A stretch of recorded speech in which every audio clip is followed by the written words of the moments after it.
Yo, it's your boy Tristan News, man, and I'm back with a part 2 with your boy AHumbleSoul, man. Make sure y'all go subscribe to his channel, man. Let's go.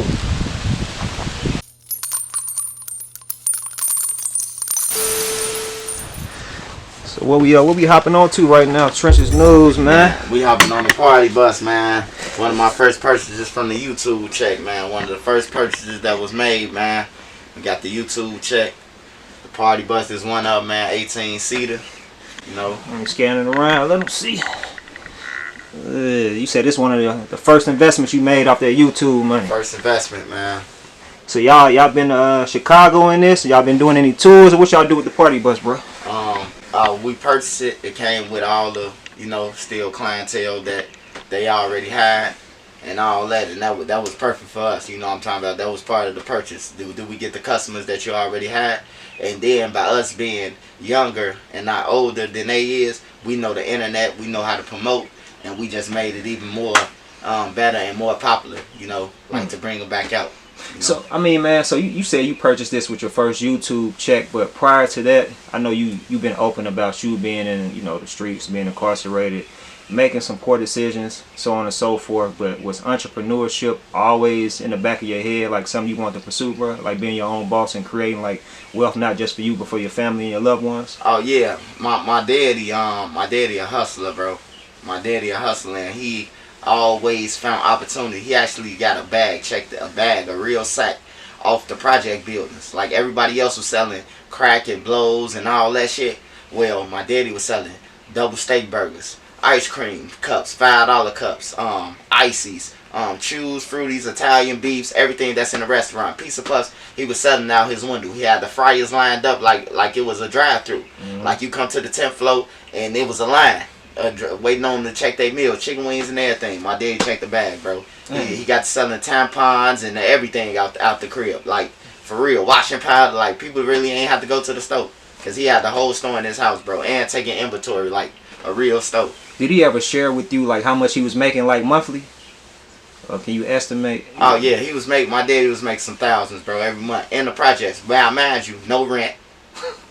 Man, mind you, like all this shit, take into consideration that it ain't no rent, none of that. So, it was like, yeah, he checked the sack, bro. He checked the real sack, and he was able to get more businesses that's still running right now. That's checking the bag, bro. Oh, your dad's still into entrepreneurship? Hell yeah, man. My daddy got businesses. You hear me? He got businesses, bro. Like, and he's still in the Chicago area, or he kind of bounced around? Yeah, he out of Chicago, but he got businesses in Chicago. For real? Yeah, he like the old people do. Yeah. They get their bags and then they gone down south somewhere, man. Lost in the, just going on tours and museums and shit. Once you get older, bro, ain't nothing else to do but to travel and for sure, do your thing. Yeah. Nah, real talk.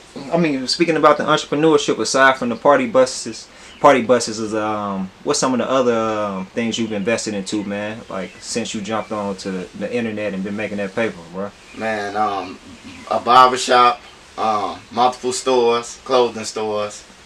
Cause the women, the women is like the women and kids, bro. They wanna look stylish, bro. Like a male, as long as you change your boxes and you don't really care about what you got on, as long as your drawers and your shirt clean and your socks. So, I just figure out, I try to mastermind every avenue, what's hot and what people need, supply and demand. Yeah. I mean, I saw you posted a video recently showing like one of your new like clothing stores in Indiana. Yeah. So that's one of your latest purchases. But I've heard you even mention like you've invested like into stocks and stuff like that too. Oh yeah. I be investing in stocks. And first I was doing this thing called roundups. So since I've been on YouTube, I done been rounding up all the swipes that I done swiped off my card, bro. And when I looked at it, I'm like, damn, bro, I done rounded up $4,000 just off, off what I've been swiping for the last 18 months. How does that work? Yeah, man, I was doing a roundups. I started off with like putting shit in like it's on your Cash App card. Okay. It allow you to do. You can round up. That means all your change, like you spent $9. That $9.02. That 98 cent gonna go to a roundup. Ah, got you. It's gonna round it up for you. You can put it in different places. So I started off with that. You know what I'm talking about. But I really hit off Dogecoin when a guy by the name of Martin G and Jamal Green. It was COVID. It was during COVID, and they was going around like after COVID. They was going around like hey man, hey look, all the people put your money in Dogecoin. So everybody thought that they was bull, they was fake, and they was trying to scam people. So he had called, and when he had called me on Instagram, Facebook, I hit him back, and I'm like, man, what's up with the Dogecoin? He like, man, put everything you got in there. It's gonna blow up. Man, on everything, I hit a major lick. I had put $2,000 in there. You know, 2,000, 2K on everything. I got my money back, bro, in a month and a half. I quadrupled my money. In a month and a half? Yeah, a month and a half, bro. And then I tried to get out on Robinhood, and they pulled the tech. For real talk? Yeah, Robinhood had pulled the tech, bro. Robinhood, they wouldn't let me get my money or none of that shit, bro. So what was the outcome of everything? I ended up getting it, but they pulled the tech. They didn't think that it was gonna go up. Yeah. Like Robinhood, they didn't think it was gonna go up. Yeah. Like the stock people, it was Elon Musk. He purchased GameStop when GameStop went out. I know some couple people hit on that. Yeah. And Martin G and Jamal Green, the ones who told me about it. And then I went, you know, and told my buddy, and she was like, shit, I'll go half on you. I'll go half with you, and we quadrupled. And then that's when I knew stocks was real. Okay, so you ain't messing with the Dodge going Nah, hell no. I got up out of there. Hey, look, when you hit, bro, and you get up into something that's nice, get out of that, bro. Get out of that, because it goes down, too. Like, you can wake fluctuate. Up. I purchased stocks in, I purchased 4 stocks in, Netflix. Days it be to the roof. Now that summertime, it's going down again, bro. But you can't be nervous, though. You can't panic or none of that. You just gotta let it flow. You know, I'm learning, though. I'm still learning stocks. Any game you can drop on the viewers, man, about, especially, you know, like minorities, about financial literacy, man, because a lot of us, we don't come from the backgrounds where people are really educating us on what to do with our money. You know what I'm saying? When we make it, or what investments to make, or just how to be financially responsible. You know, and I'm sure you probably came up the same way. Although you said your pops was already like in that world of entrepreneurship, that don't mean necessarily that he was teaching y'all the game or y'all was taking heed to it. But any game you can drop on the viewers, bro? Oh yeah. First of all, stop being like the Joneses. What you mean by that? Trying to look fly, bro. Like for real, bro. I'm gonna break it down to you, bro. Hey, look, this ain't this show, but this HumbleSoul show. I'm gonna break it down to you though. My shoes, $10.99, man. My Puma shoes size I got on. I got on some duck socks for Daffy Duck. You hear me? These motherfuckers cost 99 cents, man. I got on some Levi's, man. $15. I got on the $3 shirt, and Nene put this logo on here and the dollar mask, man. Hey, look, I'm okay. I'm okay to myself. You know what I'm talking about? I'm okay. You know, you gotta stop trying to be something that you ain't and be yourself. Stop trying to dress like everybody else, bro. Because you gonna need that money when you get old, bro. Pills gonna cost, prescriptions, all that shit gonna cost, bro. On everything, it's gonna catch up to you. But start off saving money. If you get the opportunity to put your money in something, like anybody can start a business, bro. You don't need $1 million to start a business, bro. You don't need $1 million, bro. I'm telling you, you don't. You don't. All you need is a couple $1,000s, bro. On everything. I started my clothing store with like 5,000 in clothes, and then we grew. The one in Champagne, it grew, and it kept growing shit, and it went from we making 6,000 in Champagne to we making fucking 12, 13 a month. Like it went up, you know. And then it's about the sites. It's about the where you at too. Like some of the places that we got businesses on, it's on what we call in the hood, in the trenches. In Chicago, we call that motherfucker Park Place and Boardwalk. You hear me? And that's where my place is at. My business is at on Boardwalk and Park Places. On everything, bro. For sure. So invest, be a little bit more frugal when it comes to your clothes, and then trying to keep up with everybody else, man, out there, especially on social media, because it's glamorized to be one way, but people are only really showing highlights. They ain't showing their everyday life like that. Yeah, and they ain't showing it. That's what people do. Like they might throw an outfit, get on there with a bankroll, and you never see the bankroll no more. None of that, no more. You know what I'm talking about? Because a person with a real bankroll, like Mayweather, he showed millions, and he keep on showing it. 50 Cent, they could keep showing it. But us, we get infatuated with what they showing, and we trying to be like them. Now I ain't trying to be like them. I'm trying to build a bag where My kids to be straight. Like, they can start their own business. I don't want my kids working for nobody. I know that it sound like, oh man, you want your kids better than everybody, you gotta start off somewhere. No, bro, I want them to have their own business, bro, and employ people, bro. They can help people if they have their own business. That's why I got my kids in some of the stores. Like, they be in the stores working, doing shit on everything, helping people out, all that. They learning. How old are your kids? I got 4 kids. I got an older son. He 18. I got a daughter who 12, about to be 13. I got an 8-year-old daughter. And I got a 10-year-old son. Yeah. Man, that's crazy, man. I noticed that you don't really show them. Yeah, I don't show my family on no internet. This shit ain't that motherfucker like fruitful or none of that, bro. You got people out here who sick, who just wanna, enter your world. I ain't come on here to enter my family world or none of that. I came on here to tell my story, the people who can't speak stories. And just be laughful about it. Like, a lot of my shit ain't no harmful shit. It's like, when I tell my stories, bro, it be just me. It be me and how I've been around these people. He don't be around these people. You know what I'm talking about? Bro, I got receipts for everything I say. Anything I say is a receipt. You know what I'm talking about? It's a receipt. See, people don't be seeing them, Like, I got footage with some of everybody. But I just don't drop it, bro. It'd be like, why feed into this shit? If they don't believe it, they ain't gotta believe me, bro. Man, speaking about that, I had a couple of questions. I still want to touch on like your album and all of that, but I mean, it was an incident recently where a dude you mentioned in a couple of stories, a couple of interviews, and even in a couple of stories on your page about you bringing the dude E-Dogg from O Block to Tuckerville, but he came out not too long ago. I guess it was all associated with the whole big deal disagreement, but he said that she ain't bring him over there. Y'all ain't bring him over there. But you was talking about you got receipts, but I interviewed like Boss Crizzy, and I heard other people talking about him actually coming over there, bruh. I mean, with y'all. But what's your thoughts on him coming out and saying that you didn't do that, and because y'all had a dope relationship before that, from what I understand, and where the things stand now, bruh? Well, it's like this. I wasn't the only person who brought him over there. It's people still alive. I just never said that. Just in case a day like this come. I never said Boss Crazy was there. We was on his porch. 6215. That's what we was, Rose. We was on his porch. So he know E-Dogg, and he know how he look.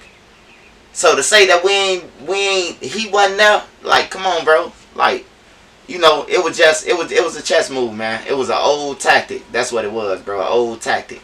It's part of war. It's part of the 48 Laws of Power, whatever you want to say. Them books people read, and then they don't use it for the smart shit. They use it for the negative shit. But it was a little power move that a person tried to pull. Oh, E-Dogg, I'm right here. I can grab him. Probably put a little couple dollars in his pocket, and he say no. But E-Dogg never denied it. If you listen to him, he never denied going over there. He just said, I did. But I say, it's not my hood. So I asked Lil B. That's what I said the whole time, right? So Lil B and them brought you over there. Lil B and the rest of the motherfuckers from who was with us, they made sure you was good in their hood. Because if I felt that you was good, I would have been brought you over there. But I ain't trusted. I ain't trust nobody backdooring you or walking up to you and just killing you. So I went to a nigga who in the streets, who everybody's scared of over here. And it happened. It happened, bro. Like, it happened. I don't know why he lying, but it happened, bro. But that's cool with me, though. That's cool with me. You know what I'm talking about? What's the status of y'all relationship now? Oh, I still got love for Lil E-Dogg, bro. Like, I done been to his mama house. A lot of people ain't never been to his mama house. I met his mama. You know what I'm talking about? Sat down around his nephews and shit. So, I'm always going to be up on a lot of shit that's on YouTube. I'm going to be up, bro. Like, for real. Like, you could say that you know him or something like that, but you really don't know him. You know his name. You know him off his face, off YouTube.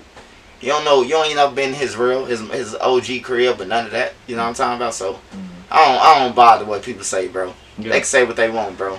Yeah, and the only reason I'm asking you about the current status of everything, because you mentioned his name in multiple videos on your page prior to all of this. For 2 years. Yeah. For 2 years. Yeah. I didn't know it was that long, though. Yeah, for 2 years. Almost 2 years. It's almost 2 years. Going on 2 years in August. It's 2 years in August when I've been on YouTube. On everything, bro. The end of July, August. I've been on YouTube. I started YouTube. It'll be 2 years, bro. And that was one of the first stories that I told. It ain't never changed. The story ain't never changed either after 2 years. It always gonna be the same, you know. But you know, I see the plays, you know what I'm talking about. Niggas getting with niggas, you know what I'm talking about, out of their character, and they, oh man, I'm with this nigga. Like, I ain't gotta prove that I'm with no niggas, bro. I ain't gotta prove that I'm with no niggas or none of that. Like, I'm too far up, bro. I'm too far up to be proving anything, bro. But what really counts is, at the end of the day, are you stable? Are you taking care of your family? Are you, you know what I'm talking about, happy with yourself? That's what counts at the end of the day. You know what I'm talking about? Because if you ain't doing that, then it's like, what are you doing? Nah, that's real talk, bro. That's real talk. I mean, just one last question about him in particular. Have you spoken to him since everything popped up? I know you had some people I left him a line. message. I left him a message in his thing. He ain't look at it. But I inbox Money Duke. You know what I'm talking about? I inbox Money Duke. And I say, man, hey, look, I don't know what payments that's going on. Hey, but look, tell, he can't merch that shit on OD that I ain't bring him over there. He can't tell you that right now. If you ask him, tell him put it on O that he did. You know what I'm talking about? Like, for real, bro. Like, OD them was in my crib. I've been to his mama house. Been in the car where his mom picked us up. When our car broke down. When his car broke down. You know what I'm saying? Can't nobody tell these stories, bro. I have no reason to lie. You know what I'm talking about? I have no reason to lie. And I ain't gonna tell you what parts I played in nothing. Think what you want to. Yeah, I was around them as a goofy then shit. I just happened to be around all killers and I was the only goofy. You hear me? So y'all keep thinking that, bro. But you ask yourself this. How was he able to do this and never been touched? Everybody called me a goofy. But I never been touched. That whole block whooped a lot of ass over there. And then on Tuckerville, I never had a problem. Nobody ever disrespected me. Rest in peace, Dome, Twink, Lil B. Rest in peace to real people. I ain't never been disrespected over there. But now I'm on the internet, I'm a goofy. But y'all ain't never say this shit when I was on this block. You hear me? So it's irrelevant, bro. It be irrelevant to me. Like, why y'all ain't disrespect me on the block? But now I'm on YouTube with a mask, so y'all, now I'm a goofy. You know? So it is what it is, man. Shout out to Dutcho, though. Dutcho remain he remained what I said he is, the realest. You hear me? Because he got on the interview, a nigga asked him about him, and he told him, yeah, Trenchard News, yeah, he know me.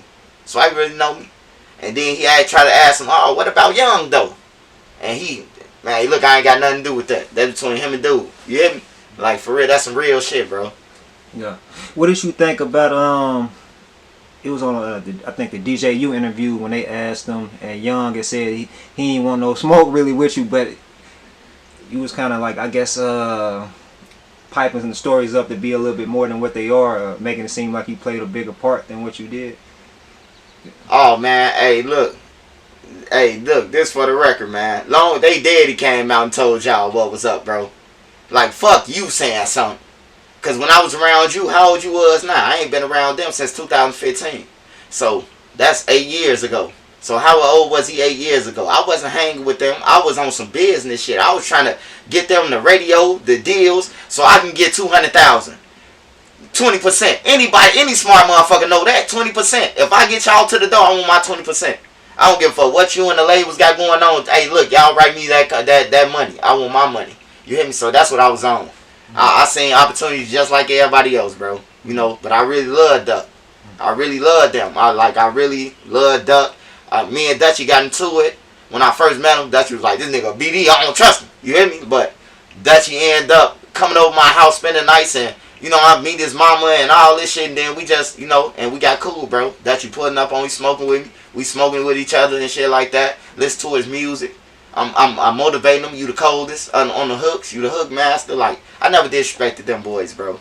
I never disrespected none of them, bro. Like, it's just that, you know, me and Young had a situation on the internet where he got into it with another individual. I ain't had nothing to do with it.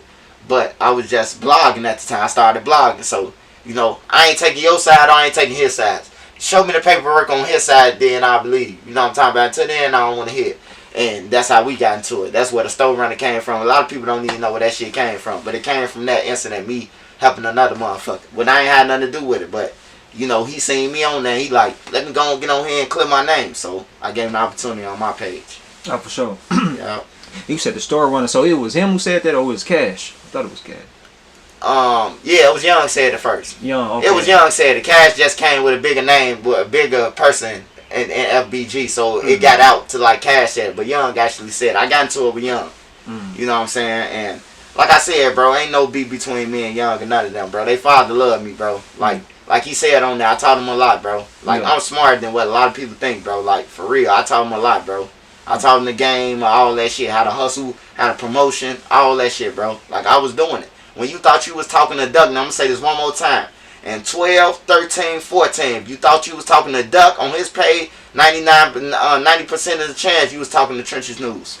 If you thought you was talking to Young and Dutchy and them on their page back in 13, 14, you probably was talking to me on their page. You ain't know it was Trenches News. I wasn't Trenches News then. I was just a swiper. For sure. You know, so yeah. For sure, man. Well, now that's that on that. And I know you did a video recently about I think Young's mom passing away, and you said you had a relationship with her too, or oh yeah, to a certain extent. Yeah, so, rest in peace to Sonya, man. Yeah. And so you had a relationship with both the pops and the mom. Okay. Hell yeah, man. They treated me like a kid. They treated me like I was their son, bro. Like family, they treated me like I was their son, and they like, Young mama, I'm glad you around them. Like, I ain't never, like, they talking about popping outside. I'll go outside with them. Just so I know they won't get in trouble. Like, these facts. Like, just so they won't get in trouble, bro. I'm going outside riding around with these little niggas so they won't get in trouble. Yeah. So if a nigga say, oh, let's go and do it now, bro. We got the studio tonight.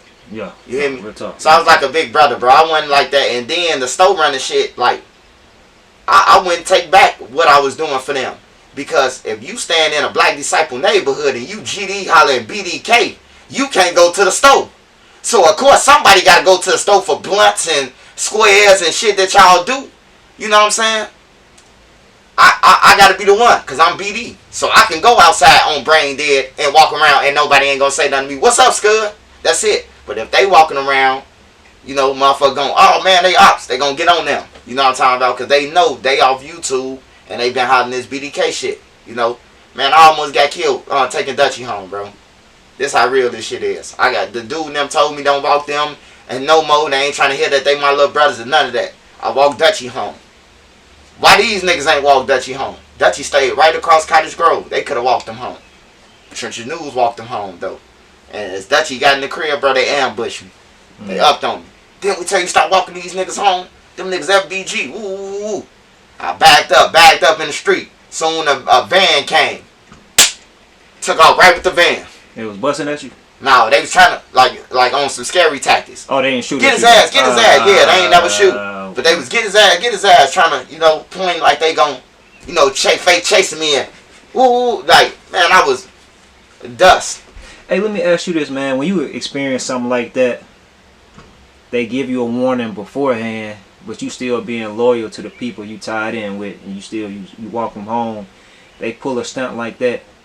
Do you respond to that, considering that they under the same gang as you, or do you stop coming over there? How did you respond to that? No, I was still over there. They were still living over there after that and everything. I just went to one of my homies, one of the older dudes from over there. You know what I'm talking about? And Brain Dead. Hell yeah, bro. Like I know everybody from over there. For real. You know what I'm talking about? The main motherfuckers. You know what I'm talking about? Even the ones who in jail, like Giorgio now. You know what I'm talking about? I know the real motherfuckers. Lil Fred. And all them, I know the real people from Brain Dead. So when they did that shit, I went to my homie now. My homie. Hey, look, man, shout out to Killer. Shout out to Killer from Brain Dead, bro. The man, hey, look, after they did that shit, the man sat outside. He sat outside with me, a couple more FBG members. You know what I'm talking about? They be trying to deny this shit, but this shit facts. He sat outside and smoked with us. And we was outside at 3, 4 in the morning, smoking in front of their building on 81st and Maryland. We was outside with a killer on everything, bro. He was, man, wait till I see one of these little niggas, I'm finna check him. On some real shit. Then me and Manny end up driving down the block. And we heard one of the little shorty said, man, fire that motherfucker up. That's dude now. I belt out. Man, you better get your little retarded ass on, bro. A nigga from Lamron. He was a shorty then, but he was from Lamron claim, you know, back then, you know, blocks like, every BD block was like, you connected. Like, if you do something wrong, like, you can still get whooped by you being connected. So these blocks connected with each other. Like, some people from Lamron probably be on Brain Dead. Or MTV over there on Brain Dead. Or they all on O Block. Like, it's been happening like that. In the 2012 since the drill been started. But, yeah, I had brought Killer over there. Told Killer what happened and shit. He came over there, like, told Shorty and them, like, nah, bro. This swipe, bro. What the fuck going on, bro? He said that's his little brother. That's his little brother. Was you at the hospital with a nigga? On everything, you don't know, But yeah, I damn near lost my life taking Dutchie home, but I don't regret it though. No, for sure. I'm glad Dutchie's still alive. I'm glad he's doing his thing, and I'm glad Dutchie stay paranoid. Don't trust nobody. He doing interviews now. Yeah, get your money. Get that money, Dutcho. He the realest motherfucker who I met over there. And we almost got into it. A fight. That's why I respect Dutch.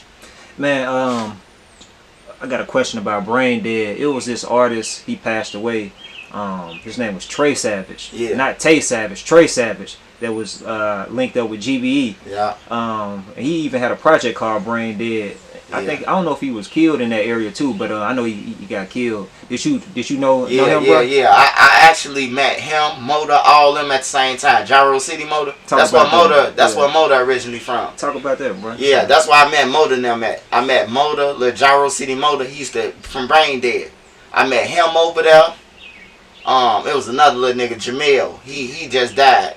They call him Bald Head. He just died though. But I met all them little shorties over there on Brain Dead. You know what I'm saying? And he was I ain't think he was gonna be a rapper or none of that. Tay Savage. Yeah, I ain't think he was gonna be no rapper or none of that shit. It just surprised me that all of them just started rapping. Keith's the only one that been a rapper. Like Keith been rapping diss songs towards Everhard since '09. Like for 2 years before the drill started. He been so I don't know who had a problem with them over there on that block, but he been rapping about it before now. How far is Brain Dead from like Tuckerville or Old Block? Man, they shouldn't be enemies. That's how far it is. For real? That's how far it is, man. They shouldn't be no enemies. You shouldn't be sliding over there or that. First of all, it's 20 blocks separated. It's 20 blocks separated. And then stretch out the length of the block. Like, come on, man. Like, hell no, bro. Like, that's all the way on 81st and Cottage Grove, 82nd and Maryland. And Drexel. Like, ain't no way they supposed to be into it with a nigga off St. Lawrence or none of that, bro. That's weird. Right. That's weird shit. I ain't know it was that far. But I ain't from Chicago. So, yeah, that's weird. But no, I was just curious when you was talking about Brain Dead, because I remember Tay Savage, he had that project. I mean, that's Tay Savage. Do you know, I've been seeing him on the net recently. I guess, I don't know, he got released from prison or something like that. The dude, Tay Savage. Yeah, I actually, they've been around Tay a couple of times. See, they don't know me with the mask on, but he probably don't need to know me because last time I seen Tay, I had dreads. But I remember when Tay came to the low end. Like, I remember when he was out there with Welchville. You had bigger names than Tay in Welchville at first. When I first seen Tay. And then, that shit happened with him getting shot. And, then he just, like, was at the top of the chain on the low end. He was one of the tops on the low end, bro. Like, far as niggas like Tay. His name was ringing. Yeah. His name was ringing like a motherfucker, bro. But I know motherfuckers from Rock Island. We know the same people. Like, I know his people from Rock Island and shit. I know Tay when he used to be in Rock Island. Like, I could call Tay and be like, what's the name about me? Ooh, he know. He'll be like, damn. Oh, you can't make up shit. Certain shit you can't make up, bro. It's like, it's facts. So, yeah, I know who Lil Tay. I watched his name go from nothing to ringing. Man, I want to ask you this. I know he, I don't know why I thought he was linked up with OTF. I saw him in a couple of interviews with Lil Reese. I know he not necessarily linked up with Dirk. I know they all kind of cool, but he was saying some stuff like he ain't really locked in with Dirk them no more. But this is what I want to ask you about, like with the dude Tay Savage. Man, in the 16 Shot him interview, they asked him, you know what I'm about to ask you? No, hell nah, just go ahead. I done watched this, so I'm laughing. Oh, like, yeah, bruh, it was like in basketball, they compared like the streets of basketball, and he said that you got like Michael Jordan, and he's like King Von is like, LeBron. They was asking him, Melly, people for whatever reason respect and value, killers, you know what I'm saying, quote unquote, allegedly. But man, what do you think about something like that, considering that he was able to survive his situation, get out of prison, and turn his life around, but add something like that and compare itself to like a MJ or in the streets, bro? Hey, that was crazy when I heard it, cause I'm like, damn, these niggas playing, but they go with these games again, these basketball games and baseball players' names. But no, honestly, bro, like, far as like being in the streets, like what I think Tay was trying to say is like that he beyond them, like he the Michael Jordan of, being in the streets and you know, what's the name, be like the LeBron if you were saying that. But if he was talking about murder game and like shit like that, bro, like I don't know if that's a good thing to be comparing yourself to, man. You have cameras looking at you, man, talking about some Michael Jordan and shit. Cause like to the white people, to us, it's like, oh yeah, either Michael Jordan and LeBron or Magic Johnson. But to the white people, they like Michael Jordan. He was the greatest at basketball. Yeah. You hear me? And that's when shit turned left, bro. You know, because if you saying you the greatest, they like, oh, man, we need, you know. So, you know, I just think Tay getting used to this camera and shit like that. He'll clean it up though. He gonna clean it like he gonna get better at it, bro. Yeah. He just a street nigga. So when you asking these questions, he ain't dodging them. He just let you know about him being a street nigga, and you know, to the streets, as far as the streets, he ain't lying. The credibility. Like, I'm older than Tay now, but I seen this name go from 0. I'm from the low end. So, for the motherfucker to say something to me, I'm from the low end. And I was taking shit. I probably took something from a lot of y'all homies on some real shit, older, my age. Like, older. Like, I was yanking shit. Builds and everything. I'm going under project builds, taking them down by myself. I got a pillowcase, put everything, line up. Everything going in the bag. On everything, bro. I ain't playing. Shit, real shit, bro. Like, my life real. I was yanking shit, but I went into the just kill a motherfucker, bro. I want the money. If I kill you, you can't type in your pen. You know what I'm talking about? Like, nah, I went into that shit. So, I ain't never been into all that goof ass shit, bro. No, I feel you. Yeah, I was just curious, man. And also, I saw him mention something about you know, he got locked up for the case with the two people, I guess, the Cess and Neef. Neef is, I don't know if I'm saying their names right, but yeah, Cess and Neef. They asked him about sharing the daughter's music and all of that. You know, he was like, "This is the least I can do." You know. Now, before I speak on that, I seen Malaysian down. You know, I been around her too. For real? Yeah, I've been around her. Like the people who I be with, like my little homie G Man. He used to be on the Ave. He used to be at Cess crib. You know what I'm talking about? My people used to be at her crib when she was little. So they was standing on the circle. It's on 39th. And one time I robbed the motherfucker. And I had bailed through and seen my homie right there. My homie Lil Mike. It was Lil Mike and G-Man right there. And I bailed in they crib. Belay, who was Malaysian down now. So it fucked me up when I seen her like, damn, that little girl grew up. You hear me? I wish her success. And I'm going to try to help her any way I can on my platform, bro. I ain't got nothing against her. I just remember her as a little girl. And that I ain't never had no problems with her mama or none of that. You know what I'm talking about? My homie and them knew her mama and they was kicking it with her. They used to be over their house. So, you know, I help out. Like, but as far as the other shit, bro, like, that's weird, bro. Like, that's weird, bro, to be involved with some shit. Then talk like you share their music. But old girl said that she ain't do nothing. They said that's why he beat the case, because he ain't do it. Oh, for real? So I'm gonna go along with that because she on J Main ass, man. I don't want the 757s coming this way, man. What's going on with J Main, man? He just bugging up. No, he shared the story on Say Cheese and talking about that whole situation. That man bugging up. J Main going crazy. J Main, look with J Main, bro. He just figured for what it's worth, bro. He go chase this shit. He see it. You know what I'm talking about? When you see it, like, I could down there say anything, getting views off this shit. You know what I'm talking about? And you gonna take advantage of it, bro. Yeah. You gonna take advantage of it. That's like selling drugs, selling a bag of chips. Once you sell a couple of motherfuckers for you got them chips, you gonna get inventory of them chips and keep on selling them motherfuckers. That's what he doing. He see that it's hot. I want to take a step back, man. And I know you had some little back and forth with J Main online, but before I even ask you about that, did you know like Cess and Neef personally, or you just knew people who knew them? I know you said you used to be at the house, but did you know about Neef? Yeah, I used to see Neef all the time, bro. Like I said, my people now used to be on the Ave. Like they lived on our block, but they used to hustle on the Ave and all that shit. So I seen Blazing down. Like I ain't gonna say I knew her, you know, cause you don't know nobody else. But I seen her a couple times. She was young, bro. Like, for real, bro. Her mom was a hustler. Yeah. Her mom was a real hustler, bro. That's what I seen in Cess. Like, I don't know about all the setup, backdoor shit, what everybody be saying, bro. I don't know. That's the stories that, you know, we as bloggers in hear about it, and you tell the story. But far as, like, her mama, bro, her mom was a hustler, bro. What about, and Neef too, yeah. They used to hire racks, bro. Hell yeah, they was young with lines, bro. Like, That they running lines and shit, bro. Like for real, bro. They had it, bro. I don't lie on nobody. I ain't got a stunt. I ain't got no reason to lie. You know what I'm talking about? They had money, bro. They had money back then. Oh, like compared to a lot of people, niggas was broke compared to what they had, bro. For sure. Now, I wanted to ask you this too, bro. You know, with you talking about like you. Well, I guess before I even ask you that, what's the current status of everything with you and J Mane? Oh, J Mane, you know, the current status, I really, you know, I can't even say I know J Mane, bro. I seen him two, 3 times, bro.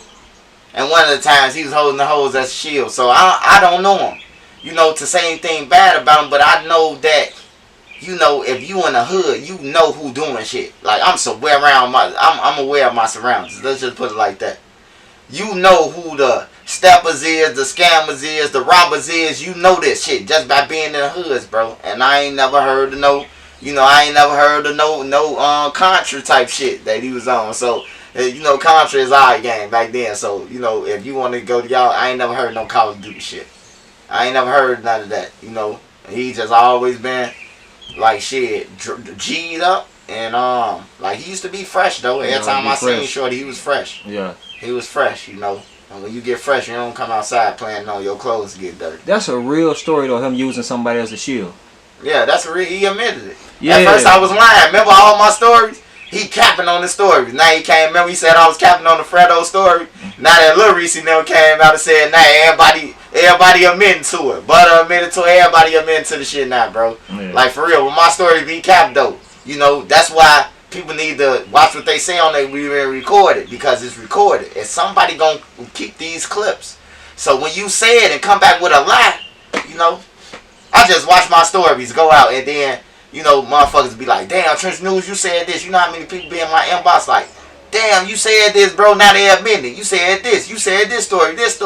Like, it just come to light, bro. Yeah, nah, for sure. I mean, when I interviewed Boss Crizzy, man, a lot of people was in the comments on different parts I was putting out saying, hey, Trench's News one line, swipe one line. Because, you know, it'll be that, but then it'll also be a lot of them cap emojis and a lot, bro, be lying his ass off. Yeah, they could think what they want to, bro, but, hey, look, I got proof. I got a lot of clips. Me around Duck. You just gotta look for them, bro. Niggas be finding this shit, and look, I ain't never know I was on this OTG show. Yeah, they got me on that. I'm on Zach TV. I'm on Zach TV 2 times. But you know what I'm talking about. You just gotta find this shit with no mask on, with dreads. Like, I'm on a lot of videos with Dugnan with my dreads, bro. Like, you just gotta find these motherfuckers, bro. For a person to say that I wasn't there. Then I got footage in O Block, a lot of footage in O Block that I could drop and just kill niggas. But I already dropped a little something, bro, for him, so I ain't gotta drop nothing else. I was on this side and ain't being touched, and I was on this side and ain't get touched. So that's all you need to know. Any stories I tell you about, I ain't get touched over there. Man, why do you feel like a lot of people have tried to come out and, for one, discredit you, and for two, put your identity out there? You know, it's a lot of different videos online showing you or mentioning your whole name and showing you without a mask and stuff like that. And also a lot of people saying that you cap, bro. Like, what do you think the motivation is behind that, man? Hey, look, one thing about it, bro. When you say a person cap, they don't come back and say, they don't come back and apologize, though. You hear me? So I don't even worry about that shit. Because I done told I told stories about a lot of shit. And people coming on interviews saying this shit. Just like with DJU. He tried his best with FBG and Young to say something bad about me, talk about me, try to get them to do something. Young, it was one big thing that stood out to me on that interview. So, do Trench's News be capping? Because he said he know both sides. He said, yeah, he do. He do. On everything. He kept it real with him, bro. Like, for real. Everybody know, bro. Everybody who was really on 630 know, bro. I came from Parkway, bro, with my block now. And I came over there to the other side. And I got family on that side. And I got homies who died on St. Lawrence before any one of them lost a friend. My friend got killed. A nigga knocked on the door on St. Lawrence and shot him in his face. This in the end of 07, beginning of 08. When my homie Hollywood got killed, bro. Like, for real, bro. Like, niggas don't even know that, bro. Like, when I say I ain't just had to go on no side, like, I ain't switch no sides. I've been on both sides. My block had cribs. When the projects fell down, we had people staying on Vernon, Everhard, Rose, St. Lawrence, Champlain, all the way to Cottage Grove. We had people from our project buildings in Langley, Trap City. We had people staying all over that motherfucker. So it wasn't no size. I was able to go over their shit, and then if anybody had a problem, my homies then was coming out, bro. It was gonna be a problem, bro. Cause you ain't gonna tell nobody from my block when all my block gonna normally be on this block. Like if we over somebody's crib, all us over there. So you ain't gonna tell us none of that. And then they know niggas. Niggas know niggas. Like, oh man, that's BD them from 39th. You know what I'm saying? But I ain't never had no problems in none of these hoods, bro. And I ain't never claimed no Tuckerville, SDL, none of that. Everybody know where the fuck I been from. Everybody know where I came from. You hear me? No limit, all them. If they say something about me, they gonna be like, oh, you from the low end. On some real shit, bro. What the fuck I'ma change for? I ain't got to change. I don't change because other niggas change. I change because with the times. So that's the only time I change. I don't change. I don't know flip-flop shit, none of that. Because if you can't respect what me, from where I'm from, what I am, I don't need to hang around you. You know what I'm talking about? It's just like that with me. So I don't even be listening to them, bro. On everything, bro. I just run it up and, you know, just... That's how I get back on them. Talk shit to me. Yeah, that's one component of the question, but the other part was them putting your identity out there. Oh, how do you feel about that? You know, a lot of people always say 12 shit, right? Hey, that what 12 do when they looking for a motherfucker? I mean, so if we 12, y'all 12. You hear me? That's how I look at it. If you put my picture up on the thing and I got on the mask, you see me with a mask on, oh, this how it really look. All you did was what 12 did. You ain't did nothing different. Because if 12 looking for me, what they gonna do? Put my picture on the billboard, right? On everything. So that I just look at it like that, bro. Like, I just look at it like that. If you say you a gangster, but you put my real picture on that, you ain't no gangster. That shit out the window. You know what I'm saying? That shit out the window. You ain't no gangster. Ain't no real gangster or no gang member gonna put your shit out. They know how you look, so they gonna catch you. They self. You know what I'm talking about? Ain't no need. What you broadcasting my face for? You know? Who are you trying to get to? Oh, this how he look. Like, it be frivolous, bro. But if you go a lot of places, you have been seeing how I look. Yeah. Like, I'm in pictures, videos, all type of shit. You know, I just wear a mask. You know, like I said, to protect the people who don't know me. Like the people who don't know me, I can take off my mask, walk past you all day. Not say nothing about YouTube and none of that. I'm good. You know, everything is a mastermind with me, bro. Like, I mastermind. And then I do the mask too. That I forgot to tell when Capone asked me, anybody else. I wear the mask to show the kids that, you know, I'm living proof that crime do pay. On everything, bro. I'm living proof that you could be a felon and all that shit, bro. With a mask on, bro. On everything, bro. And I'm having my way. You know? I'm having my way, man. I'm living proof. I'm living proof that crimes do pay. Because look, I did the crimes, right? Yeah. I did my time. But me doing that crime, I learned the lesson. Valuable lessons. On everything. So I'm living proof that crime do pay. On everything, because the crimes that I did, it taught me all the shit that I needed to flourish in life. So I'm living proof that crime do pay. On everything. And my mind is my nine. Yeah, that's the slogan, huh? Hell yeah. You say you came up with that in jail. You was in I there with came Slutty, in jail with Slutty, y'all. I came in there, I told Slutty all my plans. Man, I'm finna get out, non-profit organization, all that shit. You know?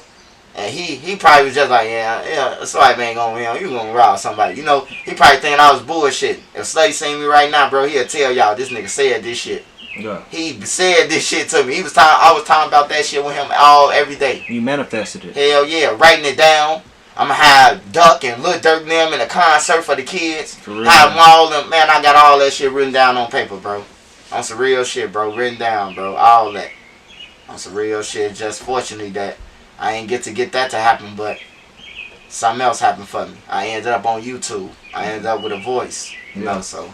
Damn, bro. I mean, speaking of that, I mean, not just YouTube, man. You recently put out your first album. It's like a compilation of different artists. Like, I guess a lot of up and coming artists in the Chicago area. I don't know if it's like other artists from other areas on there as well. But man, I was thinking about like how you had been talking about that for some time now. Not too long, but you really put that into motion, and now it's out there.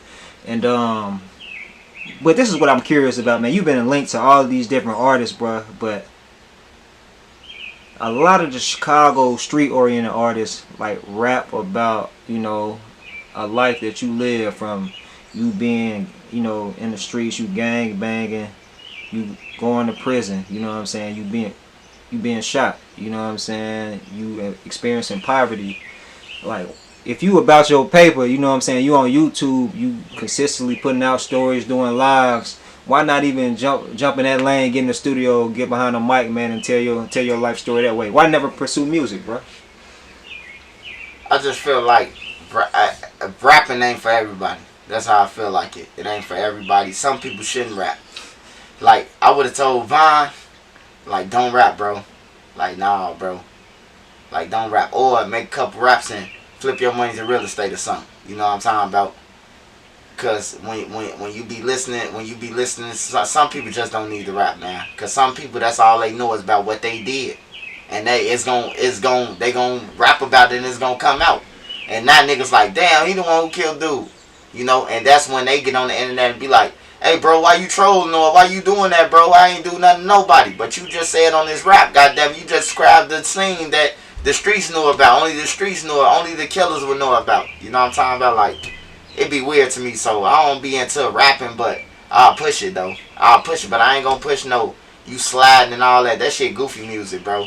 Like, talk about something else. But the reason why they can't talk about nothing else, that's what's selling.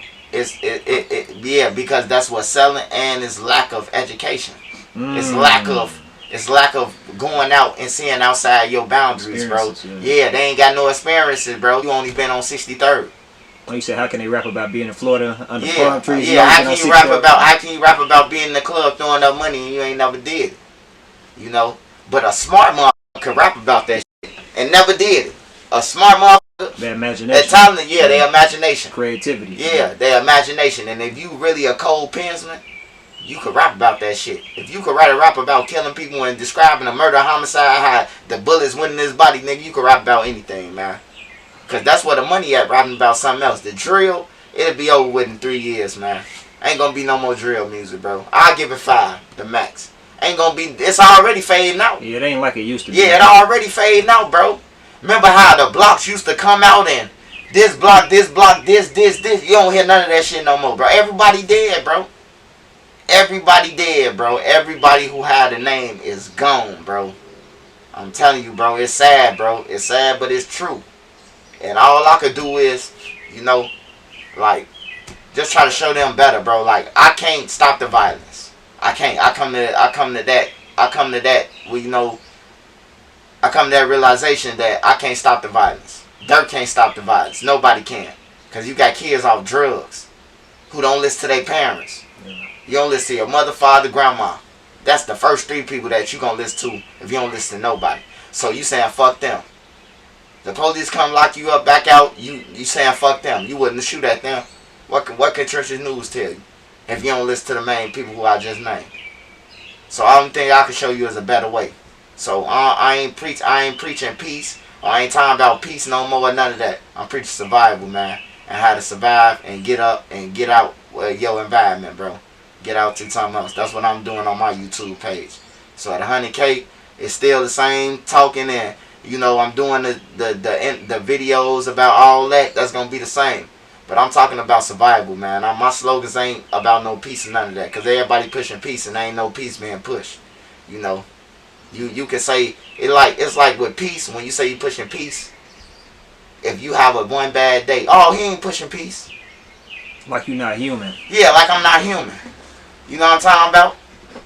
But it's okay for them to do it. So I ain't pushing peace. I'm pushing survival, bro. I'm teaching you how I survive and how I made it to where I am and where I'm going.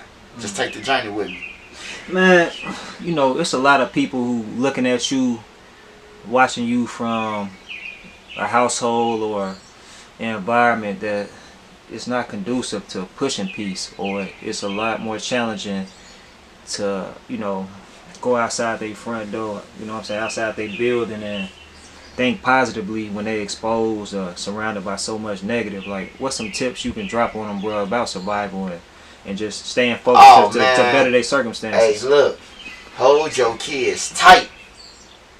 Know what they friends into. Know who they hanging around, going around. If your son leaving out your house and he's saying, "Oh, I'm finna go to the YMCA," ride up there on everything. Make sure his ass standing. If he ain't there, ground him. You know what I'm saying? You gotta put some type of fear in they. You gotta put some type of fear in them, bro. They done lost the kids, bro. I see 11-year-olds riding around with switches and Audis and everything. 11. I had some shorties walk up to me in Chicago. They hopped out of motherfucking Benz truck and asked me to buy them some blunts. I'm looking confused. I say, "No, I don't buy no." I say, "How old are you, man?" He say, "Man, I'm 16 going on 17, man." Why? What's that important? I say, "Man, you ain't no 16 going on 17, bro. You living fast. That's why you saying you 16 to 17, bro. Because you really 11, 12 and you living." He was looking like, "Damn."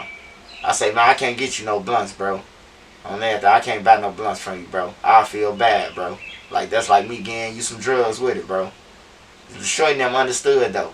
They ain't get mad. They was like, "All right, big bro, we respect that." You know? But I put some money in their pocket, though.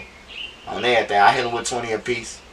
On everything. After I said, I understand y'all, but I ain't gonna condone what y'all doing, bro.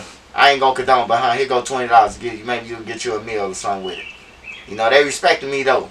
They like, he a real dude for that, you know? Like, I ain't trying to be their friends or none of that shit, bro.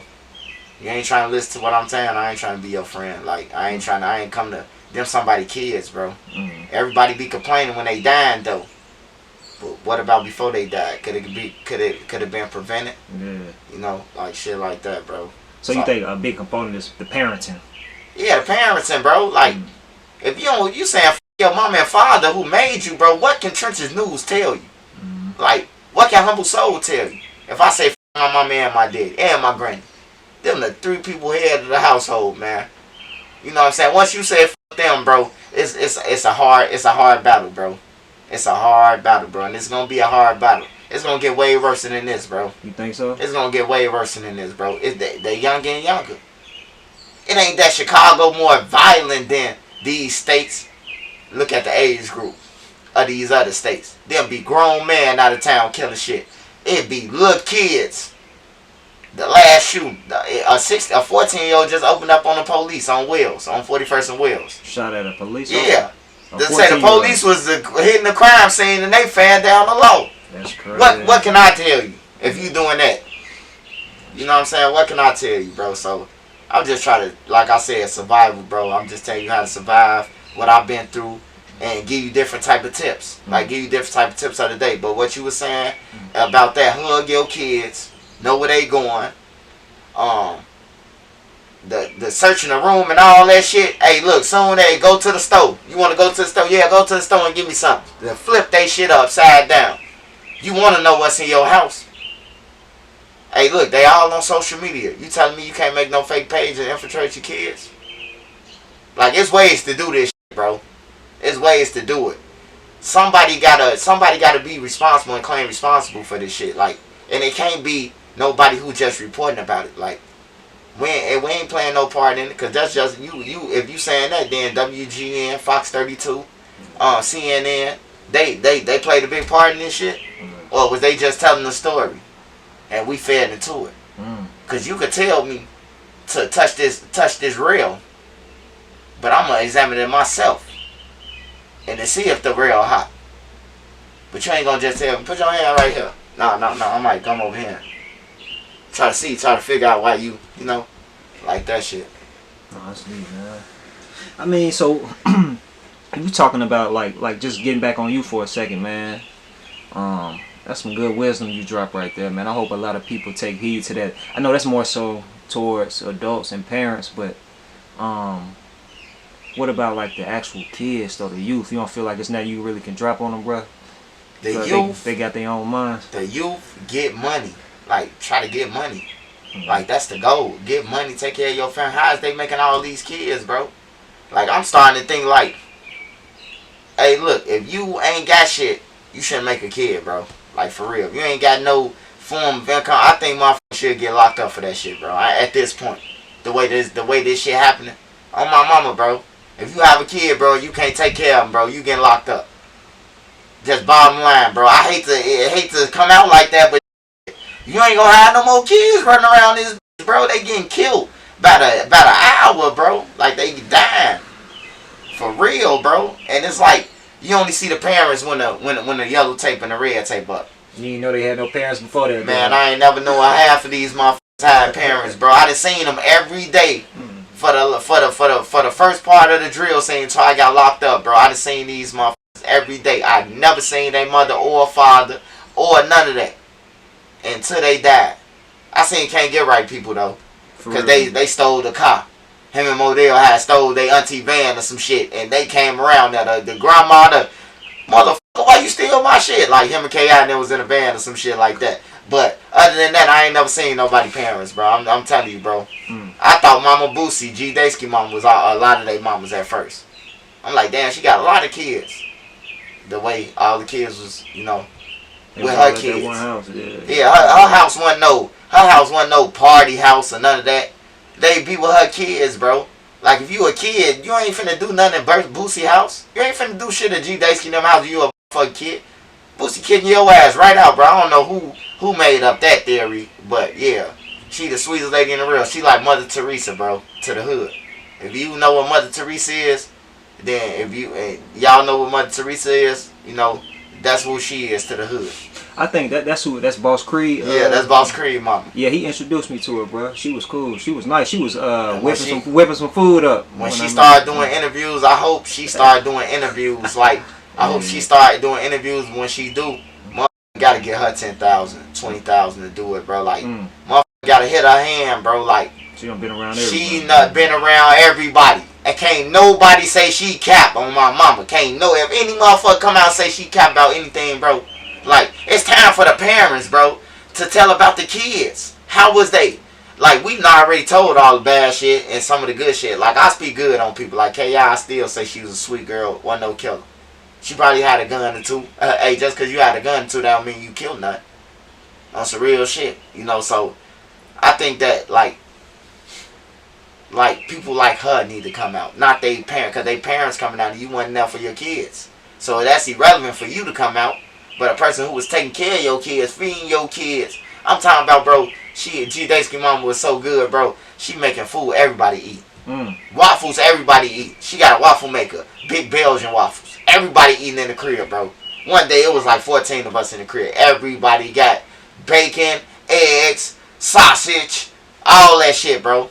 I'm talking about for real. 5-star meals she making, bro. Real tough. Not no little waffles out the packet, you warming them up. I'm talking about Belgian waffles. I'm talking about shit that batter. She got the batter and everything, the machines and everything, bro. I'm talking about salmon and all that shit, bro. Like G-Daiski mama, bro. Shout out to her, bro. Like she the real reason why a lot of people alive who alive, bro. Whether they want to give her props or not.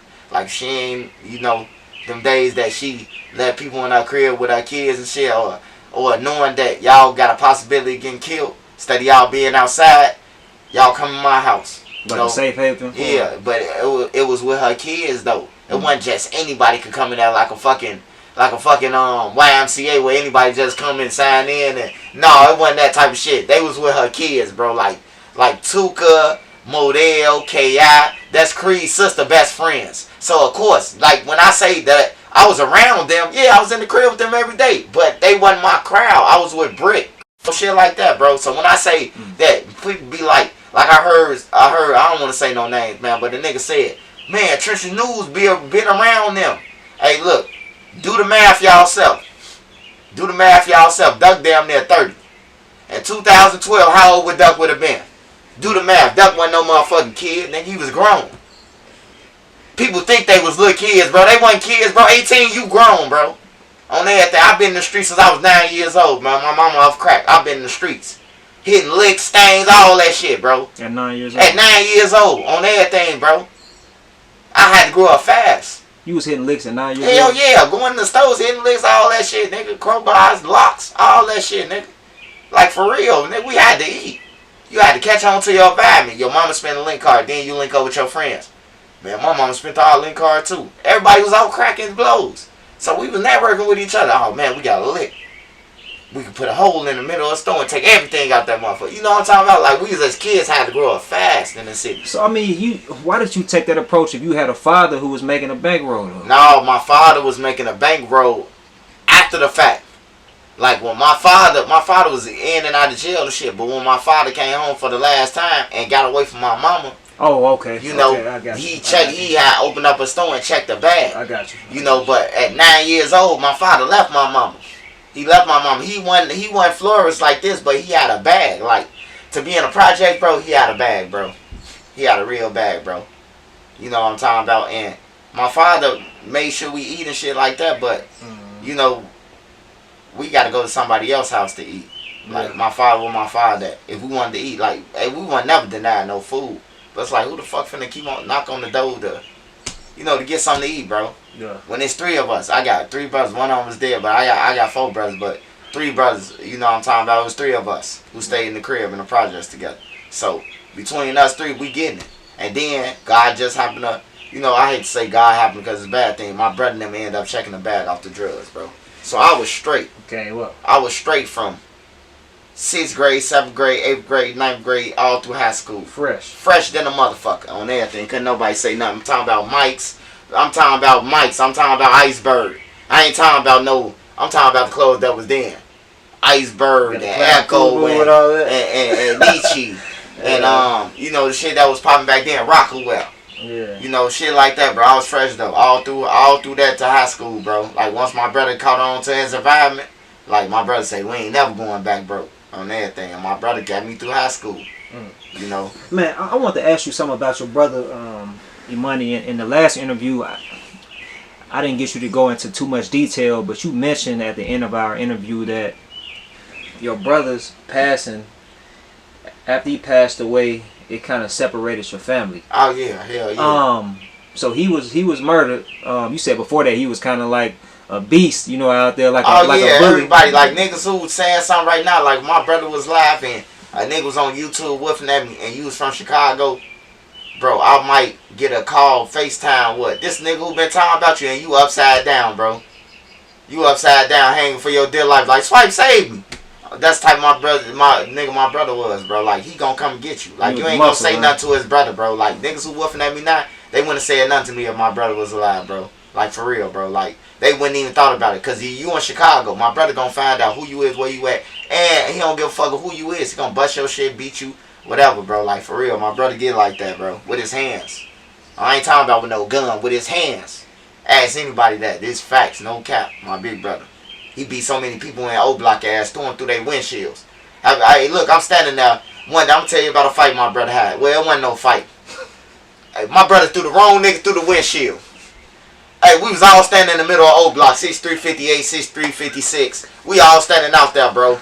And we didn't got into it with Parkway because my homie got a baby by Slutty and them sister and T-Roy and them sister. So my homie got a baby. My homie from Newtown got a baby by their sister. So my brother, one of T-Roy people's, his uncles was woofing and shit. They was woofing and shit.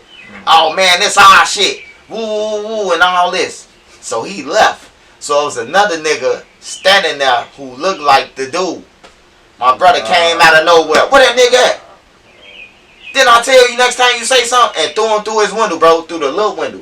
You know the little one front window in your car? Not the big window, the side window. He put his ass through the side window, bro, and pushed them through there and set him down to seat, bro. And got to fucking him up. They like, no, bro, you fucking the wrong person up. That ain't him. On everything, bro. My brother get like that, bro. My brother then took a nigga, like, hey, bro, stop serving over here, bro, if you ain't BD. On everything, bro. Nigga kept serving. My brother came down. My brother came back. He was served again. My brother seen turned him upside down, bro. Scrooge me ducking, bro. All his money fell out of his pocket. Took the mailbox key to do had his shit in. Opened the mailbox up. Took all this shit, bro. On everything, bro. Like my brother's like that with his hands, bro. Without no gun. Without no gun. My big brother don't need no gun, bro. On everything. He been aware since he was 13 to his size, bro. My brother been the same size. 13, 14, my brother been that size, bro. So how big was he? My brother was like 13. My brother was like 6 foot. At 13? Like 5'11", 6 foot, bro. At 13, goddamn it, 200 some pounds, bro. At 13, my brother was a baby Huey, bro. Like anybody could tell you from my block. Anybody who you ever run into ask him, my brother was big, bro. Like he been that size, bro. You think that's what got him killed? No, what got my brother killed, bro? Like, yeah, being Debo. Being Debo got him killed, bro. But it wasn't by no niggas in the streets. So when I see niggas online, like, even to play with my brother, like, y'all don't even know my brother, bro. Like, why would you even say something about my brother and you don't know him? And yeah, my brother got killed, man. He got killed, man. You know, he got killed, and it split up my family. It broke my family. So now it's like what you was saying in the streets. I ain't gonna get too into it, but like half my family ops, they'll be considered ops, bro. Like even to my mama, like they ain't ops with me, you know.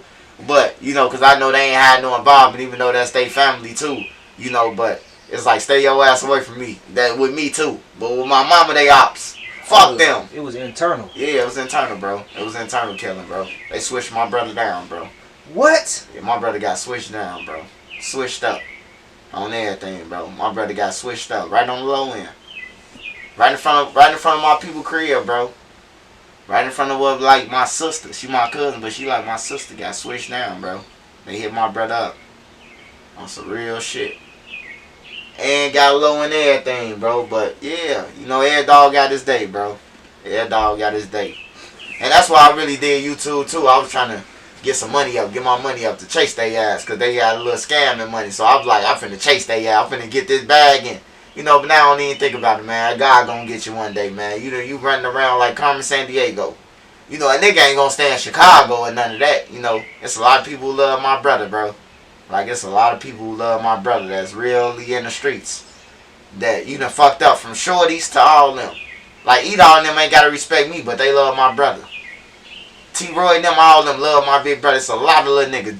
Little Durky and them, all of them, bro. Shorties love my brother, bro. My brother was type to, he go a PS3, PS4 for you.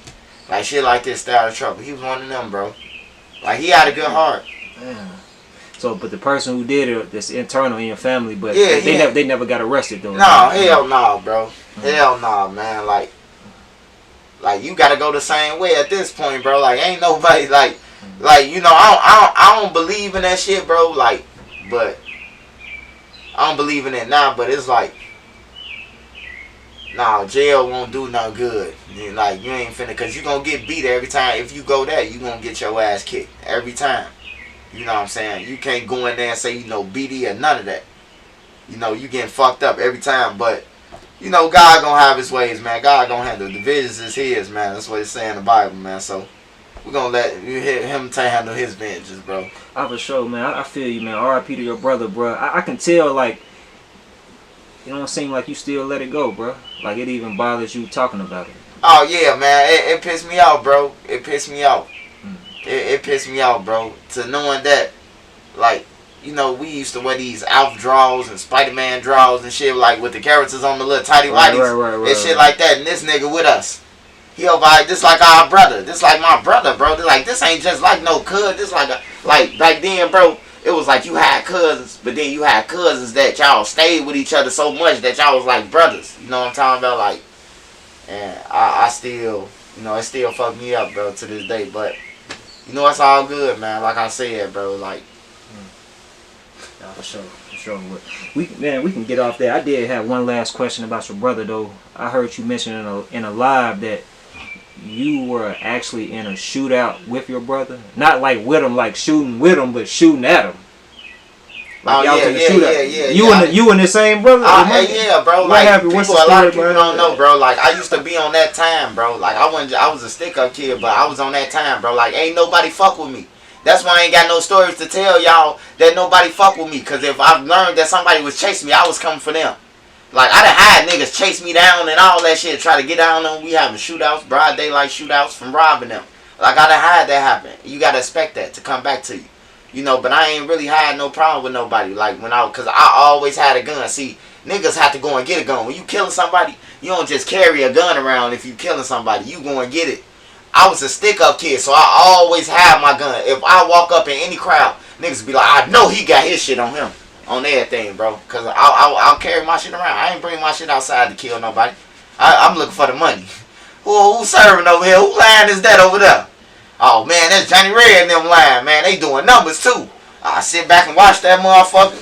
Smoke me a couple of blunts, my last money. And oh, yeah, that's who picking up the money. So he just dropped off some fresh bundles. And I'm going to hit everything. I have it timed out. Oh, he finna pull up in about 20 seconds to reload them. Let me take everything. On everything, bro. Like, I used to be mastermind and shit, bro. Like, I ain't never thought like nobody else, bro. Like, I ain't never been nobody else, tried to be nobody else. I ain't wanted to be like nobody else. Like, my daddy always told me, be a leader, nigga. Be a leader. Be good at it.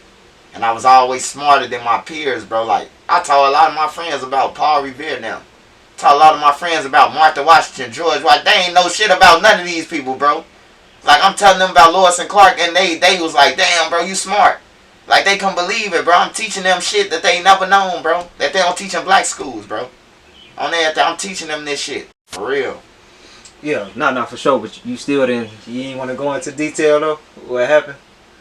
You said you was shooting at your brother, man. Oh yeah, I was. Brother had took up for some dudes, man. My brother had took up for some dudes from our block, bro. And it happened. It actually happened with the kilos that I took. Took some kilos, man. And That's I sold the two bricks. Yeah, the 2 bricks, and I sold one to my homie. What's supposed to be his homies, my homies from another block. I sold it to these motherfuckers, and these motherfuckers gave me counterfeit money on everything, bro. They gave me counterfeit money, so when I slid back on them, I ain't come to play. I damn near got locked up in the malls for this shit. Some of the money went through though. I ain't gonna lie. Some of the stores, like Jimmy Jazz and shit like that, like little off-brand stores, probably wasn't Jimmy Jazz at the time, but like look, the crew and shit that we shop at, it went through. The money went through. But when I got inside the mall, nah, they talking about calling the police. Oh, wait right here. Police show up. I'm like, man, I got money. Stunned. Dropping this shit on the counter. All counterfeit. You didn't know though. All counterfeit. I ain't know, bro. I pushed their ass off the block, bro. This is a real story, bro. I went back to the block. Y'all got to move. They had a line. The niggas had a line who I'm talking about. They had a line doing. Matter of fact, I'm finna call my homie Phil to confirm this shit. I'm finna call my homie, bro.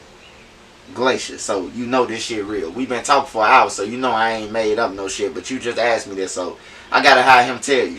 Hey, look though, they had motherfucker gave me that counterfeit money for my brick, and I damn near went to jail, bro.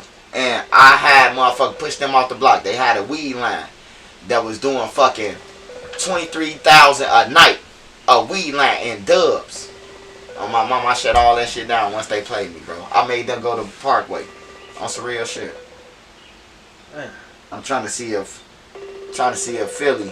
Philly answer. Philly could confirm this story because shit, he was out there with me. I walked up to them niggas like, hey, look, this y'all last day. It's y'all last day over here. Y'all need to move around. What does that have to do with your brother though? What? My brother took off for them. And so when I seen my brother riding through the alley, we told none of them they can't ride through. Like nobody could come through this alley, bro. We shut it down, bro. I had little young motherfuckers with me. Like, we was all young then. This 2006, 2007, we was young. So I had niggas with me. I was probably 20. The niggas who was with me was 17, 18. You know what I'm talking about? So we was ready. We all, the buildings gone. We already know what y'all on. Y'all misleading us and everything. We already get that. We see y'all bird feed us at the end of the night for holding the guns and shit. We peep that. We been peeping that. We been talking about it every night, man. They using us. They just want us around because they scared of these dudes and shit like that. We been noticed that. I talk to them about this shit every night. So when it was time to push them off the block, my brother come through. Man, ain't no nigga getting off the block. So he thought it was sweet. So we had a shootout in the alley. He let off a gun first and shit. I returned fire. Nah, when he let off the gun, did he shoot at you or he just shot in the air? Yeah, he shot back. He riding in the car up the alley and he opened this door and popped back towards us. You know what I'm talking about? So me and my homie them unloaded on the car. Real talk. On everything. We unloaded on the motherfucker. That's my blood brother, but he shot first. He trying to prove to these niggas that, I don't know if he was trying to prove that he was down with them or whatever, but he blew at us. So he picked them over you? Yeah, he picked them over me because he said we was on some radical shit. And stayed looking at it like, oh, yeah, these niggas beat me out my shit. But once he found out the real story that they gave me the counterfeit money, once it went through the circuit that these niggas that beat out the swiper for a counterfeit, oh, yeah, he was on their ass. Real talk. He was on their ass. All the shooting and shit, I'm his little brother still. But when he found out, like, nah, your little brother ain't tweaking, they gave his ass $16 in counterfeit. On everything, probably about 3,000 was real, bro. That's crazy. On everything, the rest of it was counterfeit, bro. And this nigga still alive that vouch for this story, bro. Who I was in the car with, in the mall with. They gave me counterfeit money, bro. I moved their ass around. And y'all all was under the same. Y'all yeah, hell yeah. We all was BD. They just had money. See, and that's when I figured it out. That these niggas with money, ain't got all the money they say. These niggas probably had about $40,000, but they had $40,000 in counterfeit. So when they probably going to bust moves with these, they getting them counterfeit, man. Like they on some that's some snakes. On some snake shit, ready to die type shit, bro. They doing this shit to heavies. You hear me? Like, so they tried me. They seen me and he gonna go for it. He ain't gonna count it. You know, he probably buy all weed and shit. You hear me? Like, they tried me though. Man, me and my big brother, rest in peace, money, had a shootout. Man, that's crazy, man. That's crazy, man. It was another question I had from the last interview. You said that you really wasn't off the porch into the streets until you lost your friend Romeo. Yeah. You said after that, that's when you started playing with guns. That's when you started taking stuff. Like, what was it about that particular situation, losing him, that caused you to really get out there like that? Like, cause at first we'd be like just walking around chilling with the girls, you know, talking to girls, coming up my crib. I stayed 7534 Kingston in the Courtway building on the 3rd floor. My sister was always gone. She always at work. She had 2 jobs. She worked for Ford, and then she get off and work hospital at night. Getting that paper, bro. My little sister. So when my little sister was getting that paper, shit, working at Ford and doing that, I'm like, fuck that. I finna motherfucking I finna handle my business and do what I'm doing. And shit, when we lost Romeo, bro, I was like, damn, bro. I was like, shit. I was like, damn. And then it was time to pick up guns. Shit, we all hurt and crying. We all hurt and sad and shit. And then that's when I took my first pipe for somebody. And then I've been taking shit ever since then. On everything. Go around niggas seeing what pipes. I know they goofy, so I'm taking it. You only gonna take a pipe for a person you feel like they are goofy. Like they won't shoot you? Like they ain't coming back. A real motherfucker who you know coming back, you ain't gonna take that pipe. And if you take that pipe, you gonna run with it. I've been around people that I took shit from, and they ain't did nothing. Niggas getting like the dude with the No Limit dude. He embarrassed himself, bro. It was embarrassing. I just seen you. I ain't mean to drop his low either to the public. I didn't mean to drop his low. All I was trying to tell him is, I just seen your ass in No Love City. You know what I'm talking about? And you was just telling me, oh man, you trust the news, what's up? And then when I get on here 3 weeks later with Cairo, you saying that I took your guns, bro. Like, well, that shit weird to me. You hear me? But really, I took his bitch, his baby mama. You know what I'm saying? But he try to make it out like I took some guns from them, bro. But really, I ain't take no guns, bro. I just seen this motherfucker. Why he ain't say no, me and my homie, and say, man, you took my guns? He ain't say none of that, bro. He ain't tell me none of that. And I was at his crib. I mean, to be fair, on that live, do you feel like he was saying it in a way to be disrespectful? Or he was just saying it like, man, you know, you would take, you the swiper, you taking stuff, you took. Nah, he was saying it trying to cloud up. Like I took some shit from him. Like he as if he trying to come on YouTube and get on YouTube. He trying to get. Oh, you think he was playing chess? Yeah, I don't know what he was playing, but I know he's playing with the wrong motherfucker. Like I ain't take shit from you, dude. I'll tell you if I took something from you. I have no problem. I done told y'all a lot of stories that I took shit. I ain't got no problem with telling that. What I'm alive for and I took all this shit.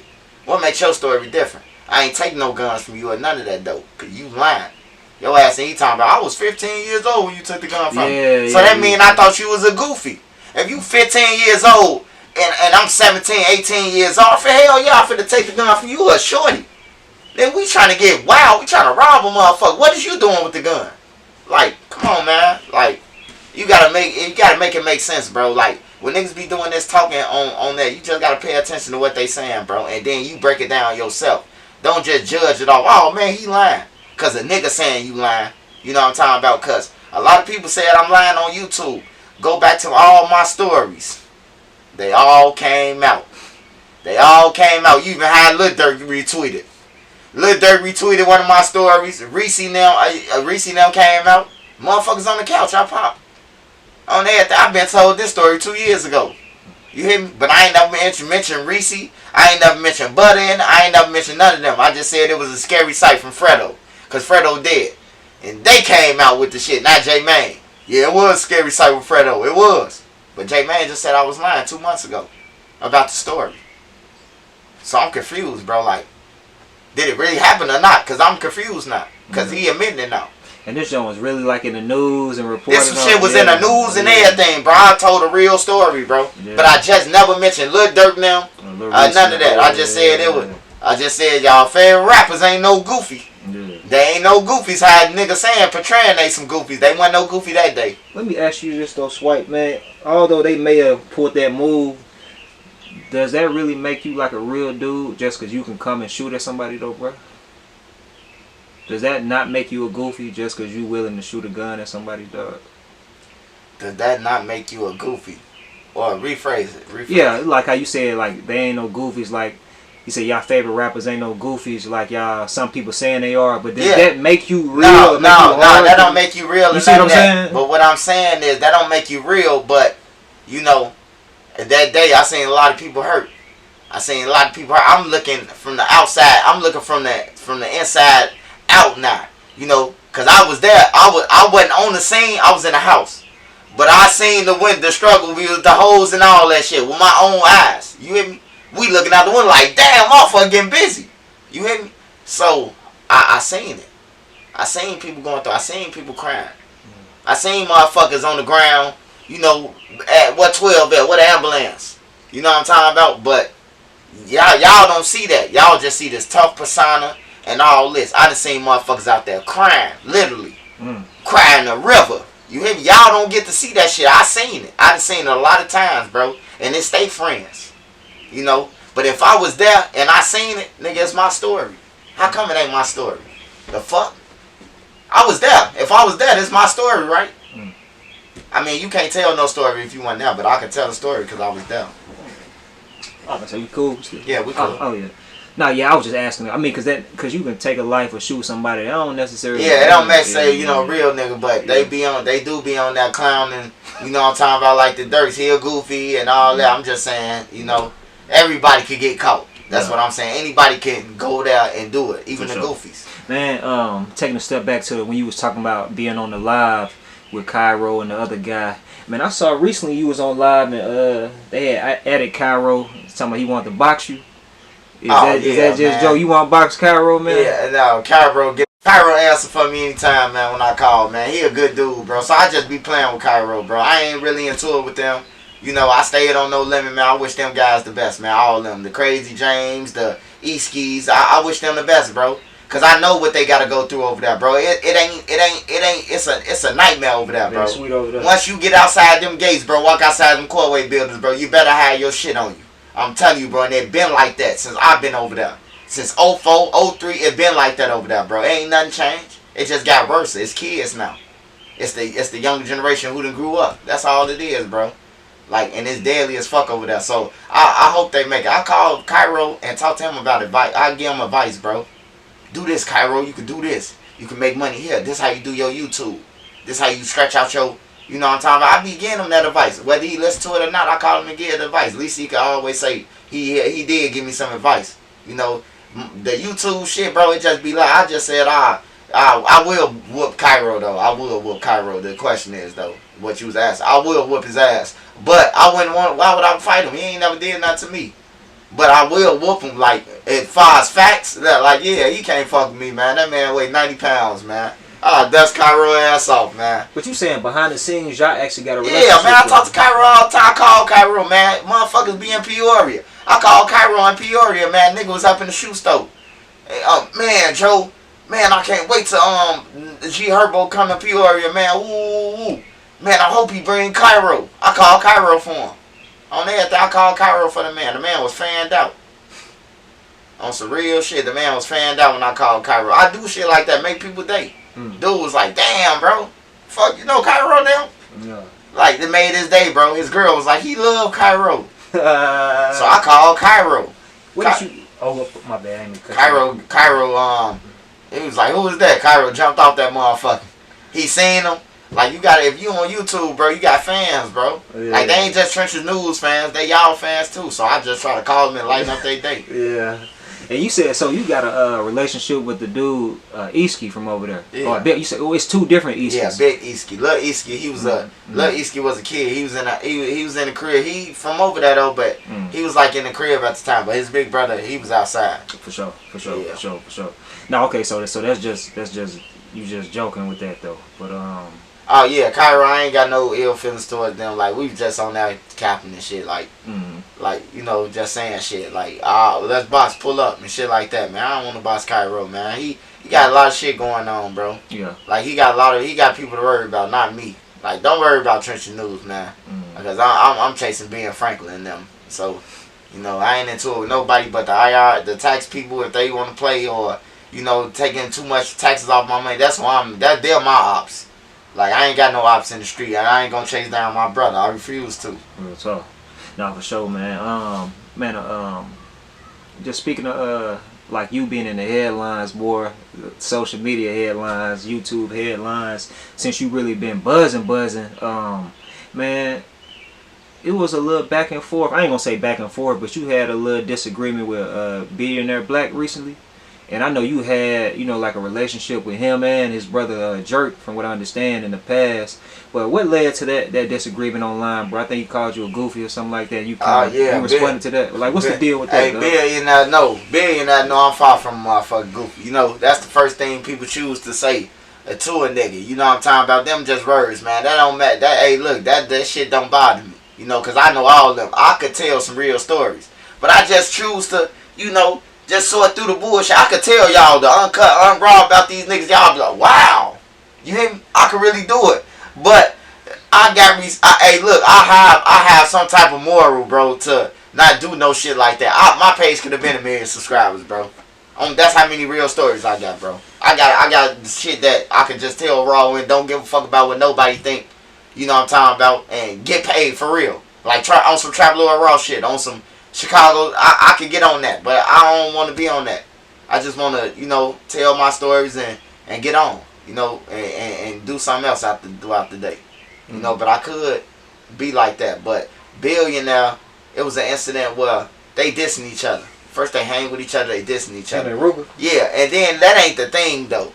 When you get to bringing in Scrap and Jerk, these two people that I've been around, these two people that, you know, Billionaire know. His little brother, I love his little brother, bro. Like, he died on my birthday. So, you know, I just felt some type of way. When Billionaire, I got on the song with a dude. Billionaire didn't say F Scrap. He didn't. Okay, everybody gonna say that. I know all the fans. Billionaire ain't diss him. Bro, if you get on a song with another motherfucker and he's this your brother, bro. If I'm on a song with somebody and they say, man, AHumbleSoul brother, step in on his grave. But I'm in there, I'm coming in. I say, hey, before he come in and say something about you. Come on, bro. You just as guilty, bro. You on the track with this nigga, bro. And that's how people get killed. But big, I'm glad they had settled that shit, whatever they did, you know, talking. But, you know, I just feel like that shit lame as hell, bro, to mention Scrap or Jerk. Jerk been dead since 2020. And Scrap been dead since, goddammit, 2014. So, come on, bro. Dang, he passed that long ago? Yeah, come on, bro. Like, be real. And his name's still buzzing. Yeah, be real, bro. That's what I'm saying. Be real. Be real. Like, you disrespecting the motherfucker who been out there with you. He been out the street with Billionaire. Scrap. Oh, not Jerk, Scrap. Okay. Scrap. Yeah. Jerk was younger, but Jerk was out there too. He was out there in the streets. You know, Billionaire and them stayed on the block on Vernon. My people from Newtown stayed over him. You know what I'm saying?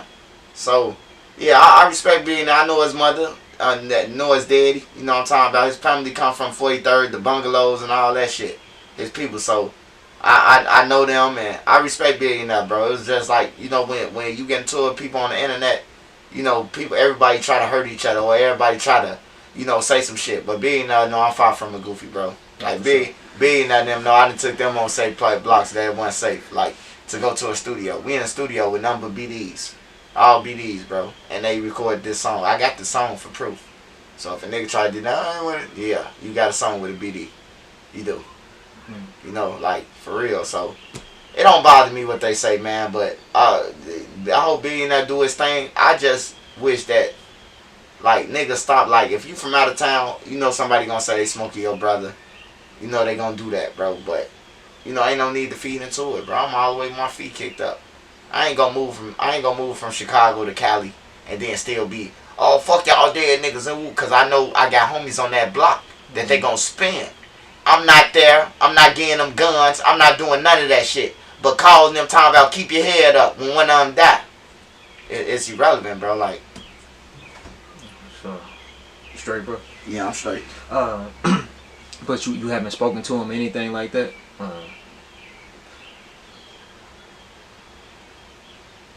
You had no conversation with him since the online stuff, Billionaire? No. Oh, He told me to call this phone, but you know, I don't be on that shit. You know, after you disrespect me and call me a goofy, and I was just giving you some game. You know, ain't nothing for us to talk about no more. You know, I'm a goofy, so I just leave it at that and stay away from people. I ain't gotta hang around you. So now that I know that I ain't gotta be around these people. I don't give a fuck what you say. Man, Swipe, what's the big deal in Chicago about somebody calling somebody a goofy, dog? People die over that shit. I ain't gonna lie. Is that like in New York, they say like suck my dick? You know Yeah. That shit in Chicago. I mean, that shit in New York foul as hell, bro. For a grown Chicago, man. you said goofy though? Yeah, goofy. You said people die over that. People die over that shit. How? Just imagine you got a gun on you, right? You got a gun on you. This nigga got a gun. And then the nigga be like, yo, goof ass, I'll pop you. Or, yo, goof ass. There be more shit come out with that goofy shit. You know what I'm talking about? Yo, goof ass ain't no shit. You know, goofy calling you a lame. All that shit the same. You know what I'm talking about? And a lot of these little nigga egos ain't developed enough to be like, oh, man, he just said a goofy. Fuck him. Niggas be like, I'm a goofy. Bow! I'm telling you, bro, like, it happened like that, bro. I done been on the block when niggas called a nigga a goofy. Nigga done got popped with a tech. Nigga shot him dead in his stomach. That nigga on the ground looking like a goofy, though. If you ask me, that nigga who was on the ground looked like a goofy. Because when he said all that tough shit when he got popped, oh, ambulance, police. Now you looking like a goofy on the ground, bro, for doing all that talking, bro. You hear me? And both of them had a gun on him. But he was around the neighborhood. He do it with everybody. You got certain niggas be around the neighborhood just because they got a gun on them. They think that they can terrorize everybody. Tell them they'll pop them and everything and get away with it. He met his match that day. Have you ever been in a situation in Chicago where somebody called you a goofy and you responded crazy? No, man. Hey, look, in Chicago, bro, I ain't never had no problem with nobody. Remember, when I was coming up, niggas be asking me how I was on all these blocks. Let me tell you. First of all, I'm from the project buildings. I'm from the low end. So, I'm from the low end. So, that means, like, my aunties and uncles. I had aunties, uncles, cousins, grandmas. Everybody came from different buildings. We stayed in different buildings. You know what I'm talking about? So, if they stayed in different buildings when they fell down, they moved to one of these neighborhoods. What they call JoJo Rural or whatever. I'm able to go over there. This is my family. I was going over their crib in the projects. Why wouldn't I be able to spend the night over there? So once I go over there and start spending the night over there, oh, this Moore's them cousin, or this what's the name them cousin. I'm good. That's one block I done succeeded on. Now let me go over my other cousin crib over here on G-Ville. Then let me go over my cousin's crib. Let me go over my sister's house in No Limit. Once I started kicking with Easky and them became my friend. I'm over here now. It wasn't no flipping. I've been the same thing, been claiming BD the same thing from when I was claiming it when I went over there. And everybody know me as that. If I run into any nigga in the county, they gonna be like, what up? Nah, I ain't no BD. I tell them that I shoot them down now though. Real talk. Man, Capo Big Brother, GB Capo, Dusky, Doo-Wop Brother, Slick Uncle, but GB Capo, his brother, his big brother. You know what I'm talking about? Was on King Drive. They'll tell you. All the guys on King Drive. Niggas be talking that shit, bro. I went over that 8. Man, we glad you doing YouTube, bro. We be seeing you, bro. We proud of you, bro. You hear me? Try to shake up BD when I ain't BD, bro. I ain't that. Well, so answering the question, you never experienced nothing like that, you know? Nah, I don't be experiencing the shit. I don't experience that shit, bro. Like, I respect people and people give me respect back. Since I've been on YouTube, niggas say goofies and shit. You know, niggas gonna say whatever they can when you ain't there around them, bro. Like, I learned that. Just the internet. So, yeah, I'll be a goofy out of that. Like, you gotta prove that I'm a goofy. You can say I'm a goofy all you want to, prove it. You gotta have receipts to prove that I'm a goofy. Who you know took something from me? I took something from y'all block. You ain't take nothing from me, so that make y'all goofies. Cause everywhere I been that I took something from. On there, nigga, and I ain't run. On everything, and I ain't run. And I still go through that shit right now doing walkthroughs. On everything, and they don't be out there. And that's to the bloggers. Hey, don't try to do what I do and go out there and walk around and all that shit. Don't try to do it, bro, because it might not be safe for you. Or I might got off and you might get caught. You know, it ain't always safe doing that shit. But ain't nobody outside, bro. Don't get tricked off the street when these niggas telling y'all pop out and you won't be in Chicago. Bro, I can show you 1,000 tapes of footage. Well, I done rolled down they block, up they block, spin again, Nene. And ain't nobody outside. In these multiple days. But niggas be on the internet saying, pull up. I'm out here. Niggas be out there for 30 seconds. Soon they cut off their camera, bro, they gone. They gone, bro. That's how niggas do it, bro. That's how niggas do it, bro. Niggas trying to trick people off the street, but I ain't going for that. So ain't nothing ever happened to you with you doing these walkthroughs or these ride-throughs or these death sites and stuff like that? Nothing. Nothing, bro. Besides that one time when I guess the dude was staring at you when you had the mask on. Aside from that, nothing crazy happened? Oh, yeah, nothing. Besides that was the only thing that... And, dude, I was ready for him. Shit, I was clutching on that. That's why I bailed out. I wasn't finna be no sitting duck. I wasn't finna be no sitting duck and sit in that car and I seen Shorty and them clutching guns. They come from around the corner. They come from around the Chappelle corner. Hit the corner. Boom. I'm seeing them through the rearview mirror. That's what they made reviews for. And I got the top mirror that's at the top over your head. I got that motherfucker out. So I'm seeing all they movements, bro. I bail out. I bail out the car. What's up? Then little niggas on my page. Oh man, they ain't from our hood. They is from y'all hood. Cause they came from y'all hood. Wait. On everything, bro. Like certain blocks, you ain't gonna be in that hood if you ain't from that hood. You gotta live around there or something. You know? So I had belt out on dude and shit, there wasn't no problem. Shit. He walked off when I belt out. Yeah. You know? Yeah, I mean, speaking of being like different neighborhoods, bro, and you saying like people getting on live and stuff like that, telling you to or sending videos to my you ain't out here, I'm out here, man. It was a situation that you spoke about, like that you had with the dude Big Deal before like your birthday and all that. You had the Airbnb and you wanted to try to take the route that C Hood suggested about y'all kind of linking up and squashing things. But before that, y'all had talked and he had said that he was outside and you wasn't or something like that. You don't be in Chicago and you ended up pulling up on him. Like what's the circumstances behind that situation, bro? Oh, that was some. My wife told me don't even do that shit, but you know I still did it because I felt disrespected. You know what I'm talking about? By what? By what? A motherfucker stay telling me to pull up, or you ain't in the city, or you know what I'm talking about. You know where I'm at. So I was just pulling up, you know, just show y'all, like, what's up? You know, but I ain't never seen nobody. I ain't never seen nobody come out, or nothing. Les came out. Scrap Daddy came out. He came out and called me on the phone. Man, pull off, man, from over here, bro. Get from over here, man. On everything. You gonna go to jail, bro, being stupid. So I pulled off. On everything. I was just trying to, and I ain't broadcast it on, I ain't put it on the video. I could have recorded me over there. Sitting over there in front of they shit, all over there. I could have did that. But I was just, like, long as you know, dude, I was outside and you ain't, you know, that's all that matters, bro. Like, no. Don't test me, don't tempt me. Like, I ain't just no YouTuber. Because I still got, like, the urge to purge in me.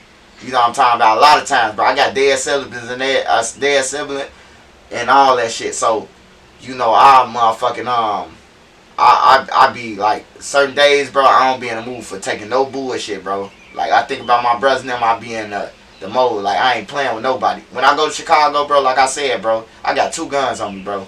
All times. 2 guns on me at all times, bro. And I'm upping them bitches like John Wayne. Like, ain't shit friendly. While I'm talking to people, I be clutching. If you ain't white or another ethnic group that ain't know nothing, but if you a nigga, I'm clutching. Soon you walk up to me. It's sad that you got to do that, but them motherfuckers who gonna hurt you, bro, I know who gonna hurt me. I've been to Chinatown. They go where the Indians at. Go to our neighborhood. Who is that? On that car. You know, we the only ones do that shit. So that's who. So I mean, I gotta protect myself. So that's how I come. That's when I come. No, for sure. But why I was asking you about that is the root of your differences with the dude Big Deal because what you put out there about the G skin? Nah, they ain't got nothing to do with that, bro. I'm tired of people. I'm asking. I'm tired of people bringing that shit up, asking about that shit. Hey, look, I got into it with Skinny them in July, man. When I first got into it with YouTube, man, I got into it with them in July. When you first got on YouTube? When I first got on YouTube, that's when the store running shit came up. When I first got on in July, the end of July, I got into it with Young and them. Skinny ain't get killed till October. They ain't had nothing to do with me on everything, bro. This facts.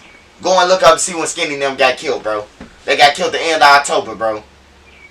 Or the beginning of October. But they got killed in October, something like that. That's July, August, September. They ain't got nothing to do with me, bro. They would have been killed them. They would have been killed them if it was because of that. Why nigga gonna wait till they go to them to kill him when he been hanging on the blocks and all that shit with them? Mm-hmm. Like, he was on the block when he was talking to Cash about me. He was hanging on Vernon. Why they ain't kill him then? You know what I'm talking about? Like, come on, man. It don't be adding up. People be trying to use people as excuses, bro. Mm-hmm. To try to get that wave behind them. But nah, that ain't what happened. I got into it with Skinny. I got into it with Cash. I got into it with Young. Now, that's 3 people against me. That's 3 motherfuckers against me at one time. FBG and Young got a page. Cash got a page. A rapper. It ain't like they ain't got no pages. They stars. Skinny a star. You know what I'm talking about? He was famous when I came home. They was talking about HK shit with him. He's supposed to get pump faking. He got on somebody's heels. The whole time he ain't get on nobody's heels because the paperwork came out. A law-abiding citizen killed HK. You hear me? They try to rob that law-abiding citizen at O Block. So he ain't do nothing. Just claiming somebody else's work. You know what I'm talking about? And I addressed that on that live. You around here claiming that you killing people that you ain't killed. Because I knew. See, the YouTube didn't know this. I knew how HK died. I knew how Big A died. The YouTube world ain't know it until I came on YouTube. I'm the one who told them Big A got killed by a law-abiding citizen, bro. Everybody was saying G.I. Joe and Brick did it. On everything. They got killed by civilians, bro. For real. Mm-hmm. So, nobody know that. So, with the thing with Big D, I never had no problem with him. I put him on my platform, actually. Everybody who I put on my platform, I get into it with. Like, everybody who I put on, like, they either try to snake me or they try to do something, like weird shit, bro. But I put him on my platform. It ain't that I got beef with Dale or none of that, because that was his excuse to try to push to the public that I had something to do with his sons. I didn't. Everybody reported that paperwork. Everybody. The paperwork was on YouTube before I got on. Somebody from Reddit sent me the paperwork. G Skinny saying this about you, Swipe? Huh? Was that about the tutu dude? No. Yeah. They sent me the paperwork. I didn't make up that shit. They sent it to me. This is my first week on YouTube. I got into it with Skinny now. Skinny, Cash, Young, and whoever else was riding with them. Everybody I got into it with, I got into it with motherfuckers, and they coming at me by 4s at one time. That's when you got on the live with the Lil Darrell dude? Yeah, with Lil Darrell. And I'm explaining to him, and did Lil Darrell deny? Lil Darrell, it must have been true. Lil Darrell was just asking me, what was his name at? You know what I'm talking about? And I say, was you on Division 9, dude? What'd he say? Then he said, hell yeah. You know what I'm talking about? Hell yeah. You know, so I was just trying to tell him, like, Skinny around this bitch doing this shit, you know. And I know Skinny whole family. I ain't got no problem with Skinny. That was just you did this, all right, here goes paperwork on your name. You know what I'm talking about? And it was over with. I didn't look at it further than that. Oh, it wasn't no back and forth between y'all? No, it wasn't no back and we only did that one live, bro. He did that live. Somebody sent me that live. I inboxed him and said, delete that shit, Skinny, you bogus. He said, man, he said, man, I'm riding with Cash now. I said, oh, you want to ride with them? Hey, look, somebody just sent me something about you. I sent it to him. I don't care, drop it. That's what he told me. I don't care, drop that shit. So I put it on there. That was just my comeback, bro. So your situation with Big Dale, is it? Then you also, when you the first person to put out there like Skinny and Fat Shawty got killed? Yeah. So is that another kind of like little scapegoat to make it seem like yeah, because a person who was there called me. A person who was at the scene called me and woke me up. Me and Nene, matter of fact, they ain't wake me up. Me and Nene was on our way to sleep. We was smoking the last blunt. This like 2 or something in the morning, bro. They called me like 1 something, 2 something in the morning. They called me and tell me that what's the name them dead. I'm the first one reported it. I'm the first one who broke it because they told me. They said, man, both Keon's dead. I'm like, nah, bro, you got to be tripping. And they said they was dead and, you know, however the story is, bro. Whatever the real story is about what happened, bro. Trenches News ain't had nothing to do with it, bro. I ain't had nothing to do with it. People just trying to use me as a scapegoat, trying to give me more enemies and all that shit, bro. But a real person know what happened, bro. Like, I ain't had nothing to do with it, bro. So how does that, if that's not the root of everything, then what's the issue with you and Dale then? Like with him, like you say, like trying to backdoor you, drop the location? Oh man, I don't know, man. It's like they just trying to chase me, bro. I don't know. Like, they get on there and say we ain't real bloggers, we ain't from Chicago, they the realest. You know, that's what everybody doing. I'm the realest nigga. You know what I'm talking about? It don't matter about being the realest niggas to me. As long as I can take care of my family and shit, I don't give a fuck about you can hide the realest niggas title. Shit, they ain't never got me nowhere. Saying on BD, on GD, saying on any of that shit ain't gonna get you nowhere. Yeah. On everything. You can say on King David all day. Did you get some money off that saying that shit? That's called promoting. You promoting another nigga name. I want some money if I'm saying on King David at this point, the way I think now. I need some money. If you want me to say on King David, pay me. I said, I promote it. You gonna pay me though. You know what I'm saying? And then I think you talking about David in the Bible anyway, so, you know, I'll be getting over anyway. Right. You know, so. But I don't know why them guys, the figure to chase me, bro. You know, I don't know why they chase me or none of that, bro. I be trying to level up, bro. You know, I be trying to level up and show the kids. I can't show the kids. I can't tell the kids, you know, that it's going to be okay. But I can tell them, like, I've been through what you've been through and look what I got. That'll motivate you. That'll probably put some fire up under their ass. You know what I'm saying? You know, and everybody, that's why this pushing peace shit is like, it's weird to me. Like, you know, like anybody could say they pushing peace. Anybody could feed somebody. Anybody could do that. I could go in my freezer and cook all the food, barbecue all the food, and do it and feed everybody. You know what I'm talking about? With no loss. With no loss, it ain't nothing to me. I could do that. I feed people all the time, bro. I don't gotta record it though. Hey, look, just let me tell you this. If you was fucked up out there, right, and I knew you, AHumbleSoul, and I was doing a food give back, and I put the camera in your face and be like, man, AHumbleSoul fucking up that burger, man. You see, we out here, man. Come get y'all burger. Ain't gonna feel genuine. Come on, man. That's embarrassing, bro. Yeah. Half the shit that we don't even need to see, bro. Half the shit, bro. Because it's like, if you upload shit and then you be like, oh, I'm doing this. It ain't genuine no more. It's bragging. It's bragging. You know what I'm talking about? You ain't doing it off no real nigga shit. You doing it for recognition. You know, and that's what a lot of these guys doing shit for. That I feel like they doing this shit for recognition. You know, because if you recording shit and got to prove yourself to somebody, you want to be recognized. That's what recognition is, right? Like when you do jumping jacks and you want to be recognized, bro. Like, and that's what it is. So I just learned to, you know, just keep on doing my stories, get money, and keep buying shit, purchasing items. No, for sure. You know. For sure. I mean, with also, I don't think I saw you touch on this, man. You've been open, like, in your videos and stuff about your relationship with your wife and how she's really been behind you, making your merchandise, giving you game. You know, she's on the live. You would say, you know, wipe his nose, knee, such and such, and all of that. But your wife has been a topic of discussion in a few interviews. People mention her in comments. I don't know if they're getting that on social media as well, but it was some DJU interviews recently where she was mentioned, man, and not necessarily in a positive way. And I know you've been on DJU's platform, but like, how do you feel about like people like him, or you know, just in general, touching on your wife, bro? Hey, man, first of all, that shit lame as hell, bro. To like bring in up a woman that y'all none of them never seen. That's what's crazy about it. Like none of them, they never seen me really. They never seen my face. So you think you gonna see my wife's face? You know what I'm talking about? So like, it's like for you to like Butta and them never seen my wife, never seen her, none of them. So it's weird to me to say it, but I don't try to respond to it because then you'll be like, it's over a bitch, right? That's what everybody say. If I go crazy on the internet, see this over a bitch, right? So look, I just like, you know, show you shit like this. You know what I'm talking about?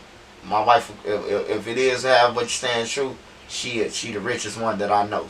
You know what I'm talking about? She got the most money out of the crackheads or the meth heads, whatever they talking about. You know what I'm talking about? But they looking like meth heads when they get on them interviews. You know what I'm saying? Like, they just want to, you know, you say it so much that you want to get to know a person. That you hit Nene so much, wipe his nose and all that, that you want to see her face. That you want to try to see about her. You know, I showed her. They said she was fat. I showed her a couple times. Like, my girl ain't fat. She ain't skinny. She ain't none of that, bro. On that, you ain't going to see her face. You don't need to see her face. On everything. You don't need to see it. She going to walk past you. She might walk up on you. That's my secret weapon. You don't need to know nothing else about her. But her name Nene. on everything. That's all nigga need to know. But with DJU, far as DJU, that's some clown shit that he did, you know what I'm talking about, and that he continued to do. After I asked him, like, bro, don't put my wife in that, bro. My wife got more money than you and all of them. Don't mention her. Like, this ain't no street shit and none of that. This some real shit. I'm telling you, don't mention my wife. But he keep on doing it. You know, he do it, ask everybody about me all the time, man. I'm too far up, bro, to be at. You should have asked somebody about me a year ago, 2 years ago. Like, at this point, it's too late, you know. But I understand, like, when you in the YouTube shit, like, even though my page smaller than people, bro, it's really bigger. I don't know if people realize that. My page, like, I had to realize that. Like, I'm really bigger than the niggas who got these 200,000-300,000 subscribers. You know what I'm talking about? Like, cause when I talk, people listen. I go on their pages, bro, and be seeing niggas' pages, I'll be like, I go on my page and watch how it jump up. I'll be like, yeah, I'm the truth. Yeah, I got it, bro. I'm bigger than what I know I am. You know, so long as I think like that, man, positive. Shout out to all of them, though. I hope all of them do their thing, bro. All I ask is them to stop chasing people, though. You know, you all of them, and I'm talking to all the people from Chicago when I say this. You can't be pushing peace, trying to get somebody else to jag off their life. Or you challenging somebody else. You can't push peace. You can't be pushing peace if you doing that. If you trying to tell me to pull up or pop out there, you ain't pushing peace. You know what I'm talking about? Or you trying to, you know, like a person like, I don't challenge nobody's story. You ain't never hear me say nobody's story's lying. You never heard me say that. But it seems like everybody who come out, all their stories lying. But they don't be seeing when people done already stamped it and said it. They don't see it, so that's what be fucked up about it. Like I told the KI story. Butta stamped it. He ain't know he stamped it. But he came back, you know, when he seen my page take off. Oh man, this nigga lying. He wasn't out there. But then they got a replay. Oh yeah, the goof ass nigga Trench News. Yeah. So what happened after I put you in the car? You can't tell. I'm the only one can tell that story. After you got in the car and drove off, I was still out there when KI was out there. So that make me more of the story. That make me tell the story from the beginning to the end, right? You know, shit like that, bro. But they don't think. They be all drugs. That's what make me colder. You know what I'm talking about? Everything is a thought process with me, bro. Everything. From when I wake up in the morning, I know how my day gonna be and end. Just from how I wake up in the morning. On everything. If I wake up playing with my kids, wake up, jump on my son, you know, holler at my door, wah, play with Nene, it's a good day. We gonna have a lovely day. But if I don't say nothing to nobody, the kids up, and I'm just like, you know, it's gonna be like a moody day. Stay away from them. Like, stay away from my family. Go outside, go to the gym, work out, then come back. You know, I be sweating in. I don't want to take my problems out on them. I'm fucked up in the head, bro. Mostly scarred, bro. Like, from a lot of shit. Seeing these kids die. Seeing my family die. My cousins, brothers, nephews. Because they was a part of them Chicago statistics. My brother was part of them statistics. You know what I'm talking about? So, I'm emotionally fucked, bro. So, I try to balance everything out. Like, I mostly let my wife handle all the business. She talk to the people.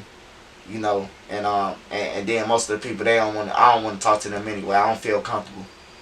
You know, I don't feel comfortable talking to the people that you got to shake hands with or cut a ribbon. You know what I'm talking about? Like, I don't feel comfortable with it. But my wife, she blend in with them. So she could do it. They come to me all, oh, you a business owner? No, I'm not. I ain't no business owner. I'm a blogger. I ain't no business owner at all. You know. You were saying, so you like emotionally or mentally scarred. Yeah. Have you ever like went to therapy or went through therapy or anything like that? I mean, shit. I didn't been to like, you know, at DLC you go to mental health and all that, but it's like everybody fucked up. You hear me? Like when you go to prison, bro, like everybody walking around on drugs like mummies and shit. You know, I don't need that type of, you know, the mental health. And then it's like people don't go and seek therapy because it's like, if you ain't been in my shoes, you can't help me. That's what, you know, like, how can you help me out with this? And you ain't, because most people you talk to, you be like, all my friends dead. They be like, what the fuck? Like, well, I got to recommend you to somebody else. I'm telling you, just try the average person, bro, who never lost nobody and be like, all my friends dead, like on fire therapy. They gonna be like, man, I don't know, I can't even start where to help you at. You hear me? A real person who gonna keep it real. But a person who just wants your money, they gonna be like, oh yeah, I can help you. How can you help me? You can't relate. You lost all your family from old age. They lived to 90, 99. We talking about we lost all our family. They died in the streets. You know, so it's a different when you say therapy. Man, really, are all your friends, Pat? I thought you were saying that a lot of the people you went to school with and all that are still alive. No. I'm saying for example. No, for example. Oh, okay. No, like people my age, a lot of my friends still alive. You know, we lost a couple of some of them, but it wasn't to like how it is now. Nah, bro. Like, nah, bro. Or it would be way worse. We'd be on get back mode if it was that case. You know, like my generation would be on get back mode if it was that. Like, you could tell what generation shit happened in. Like, if you a real street motherfucker or just by paying attention, you would tell where everything happened at. Cause like my generation went to school. Like, we had to go to school. It wasn't no option. You was getting beat up. You get caught. The hypes was tricking on you. The J's, hypes, whatever you want to say, the crackheads, they was tricking on you. You know, for a bag. They'll tell the drug dealer, oh, he ain't been to school. He lying. I seen them on the lake. You know, and you getting whooped. And then if you a member, you getting violated. You know what I'm talking about? So it was a difference, man. But as far as the therapy shit, like, everybody mentally scarred, bro. And that's why that this violence won't stop, bro. It's like everybody scarred already. Like, if somebody wanted to throw some therapy in, they should have did that shit before it brewed. You know, now it's too late. Now everybody trying to unfuck something that's been happening for the last 12, 13 years, bro, straight. None but deaths. Every weekend, somebody new dying. You know, that's why half of these bloggers, they pages is up shit, especially the ones who been through the drill saying, yo, you supposed to have 1 million views. I see why academics up. Shit, he caught all the deaths. You know, all the deaths and all the, you know. So, yeah, but everybody mentally doing this shit, bro. I ain't gonna lie. Motherfuckers can get on the interview calm and all that shit, bro. You lost somebody who you love, bro. You fucked. You fucked on everything. Man, bro, you speaking about like bloggers in the drill culture. It's another blogger that I heard mention you recently. The dude Truth Teller, he had said that before you became Trenches News, that you was actually a source for him. Like, you would give him information for like different reports he would make on shows. No. You know what I'm talking about? Yeah, I heard him say that, but no. Like, I ain't never know him before YouTube. I was just inboxing bloggers like, nah, bro, you saying it wrong. Like, shit like that. Like, you telling the wrong story, bro. That ain't the real story. You know, shit like that, like correcting you. Like, before I was YouTube, bro, I was in jail. How the fuck was I texting them? I've been in jail since 2015, bro. The end of 2015, beginning of 16, I've been in jail, bro. In the joint, in prison. I ain't leave out of prison till 2020, bro, so when? You know? Like, when? When did I tell you? He got me mixed up with somebody else, but I did inbox him a couple times before I got on YouTube and was letting him know, like, nah, that story false. Or, you know, shit like that. Or, no, don't put it like that, bro, because that'll be disrespectful to them. Do it like that, you know? I mean, but he actually said in the interview that before you became Trenches News, that before I became Trenches News, bro, I was only out a couple of months before I jumped on YouTube. Yeah. Doug and them died. I jumped on YouTube months later, bro. I ain't even get to see Duck when I came home, bro. I ain't get to see Duck or none of that shit. I seen Duck. I did see Duck. I seen Duck over G Daysky in them crib, but I ain't really get to like tap in with him, bro, because it was like he was already famous and moving. Duck was famous and moving, so I got to catch him over the Creed in them crib. That's where you catch him at. That's where I can catch Duck at. If I know he ain't going no play, I'm gonna catch him over there. And you know, like it just shit just so happened so fast. Like, I'm seeing all the videos, niggas implicating themselves and shit. Like, I wasn't used to it. So yeah, I probably inboxed him, but before Trenches News, bro, like, if you ain't talking about I inboxed you on some shit like that, nah, bro. At 19, 18, 17, I've been locked up, bro. I got proof. So, man, what's the deal? Like, he even mentioned that you had dissed him before, and I've heard you call him like a dope fiend and stuff like that in some of your lives. So what's all of that about, man? Man, all I said is... Was you about to laugh? Yeah, all I'm saying is like you got Tyrone Bigum's tendencies, man.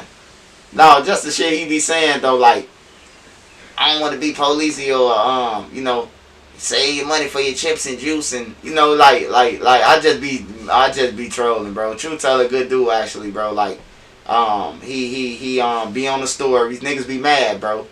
And that's what made me, Truth Teller actually taught me a lesson on this YouTube shit. Like, man, don't worry about what everybody gonna complain. You know what I'm talking about? Nobody ain't gonna, they happy when you saying something good about them, but they mad when you say something, and when you say something, a story that's against them. You know what I'm talking about? You the bad guy now. So, I take a book, a page or two out of Truth Teller books with shit like that. And going crazy, Truth Teller's the one. First started going crazy. 5 videos, 6 videos in a day. Like, that man just dropping shit. You hear me?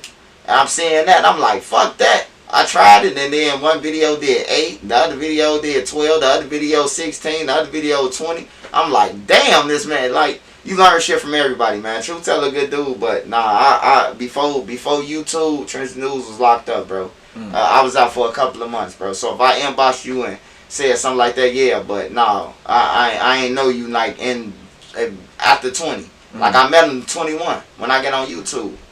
So he's saying before the YouTube. I don't know what he mean by that, but man, I mean, what you even saying, bro, like, people can be in your corner, support what you got going on when you speaking positively about them.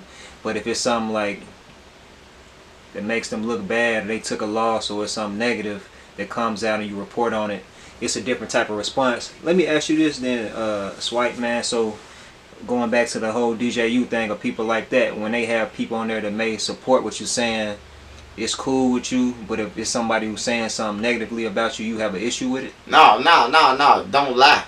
See, I don't know the people that he on the couch with. You gotta take that in consideration. Do you know Trenches News? Have you ever been around them? Ask them questions. Don't just ask no motherfucking shit like, how do you know them? You gotta ask them, how do they know me? Because none of these people I know, bro. None of these people who came at me, I know. On everything. I don't know Billa. I don't know none of them, bro. I met them on the internet, bro. I don't know none of them, bro. Like, for real, I'm just being honest. I don't know TYB. I never seen TYB Faith in my life. I never been around them on the same block or none of that. So, it's like, you coming at me is weird, bro. You know? So I just eat off of it.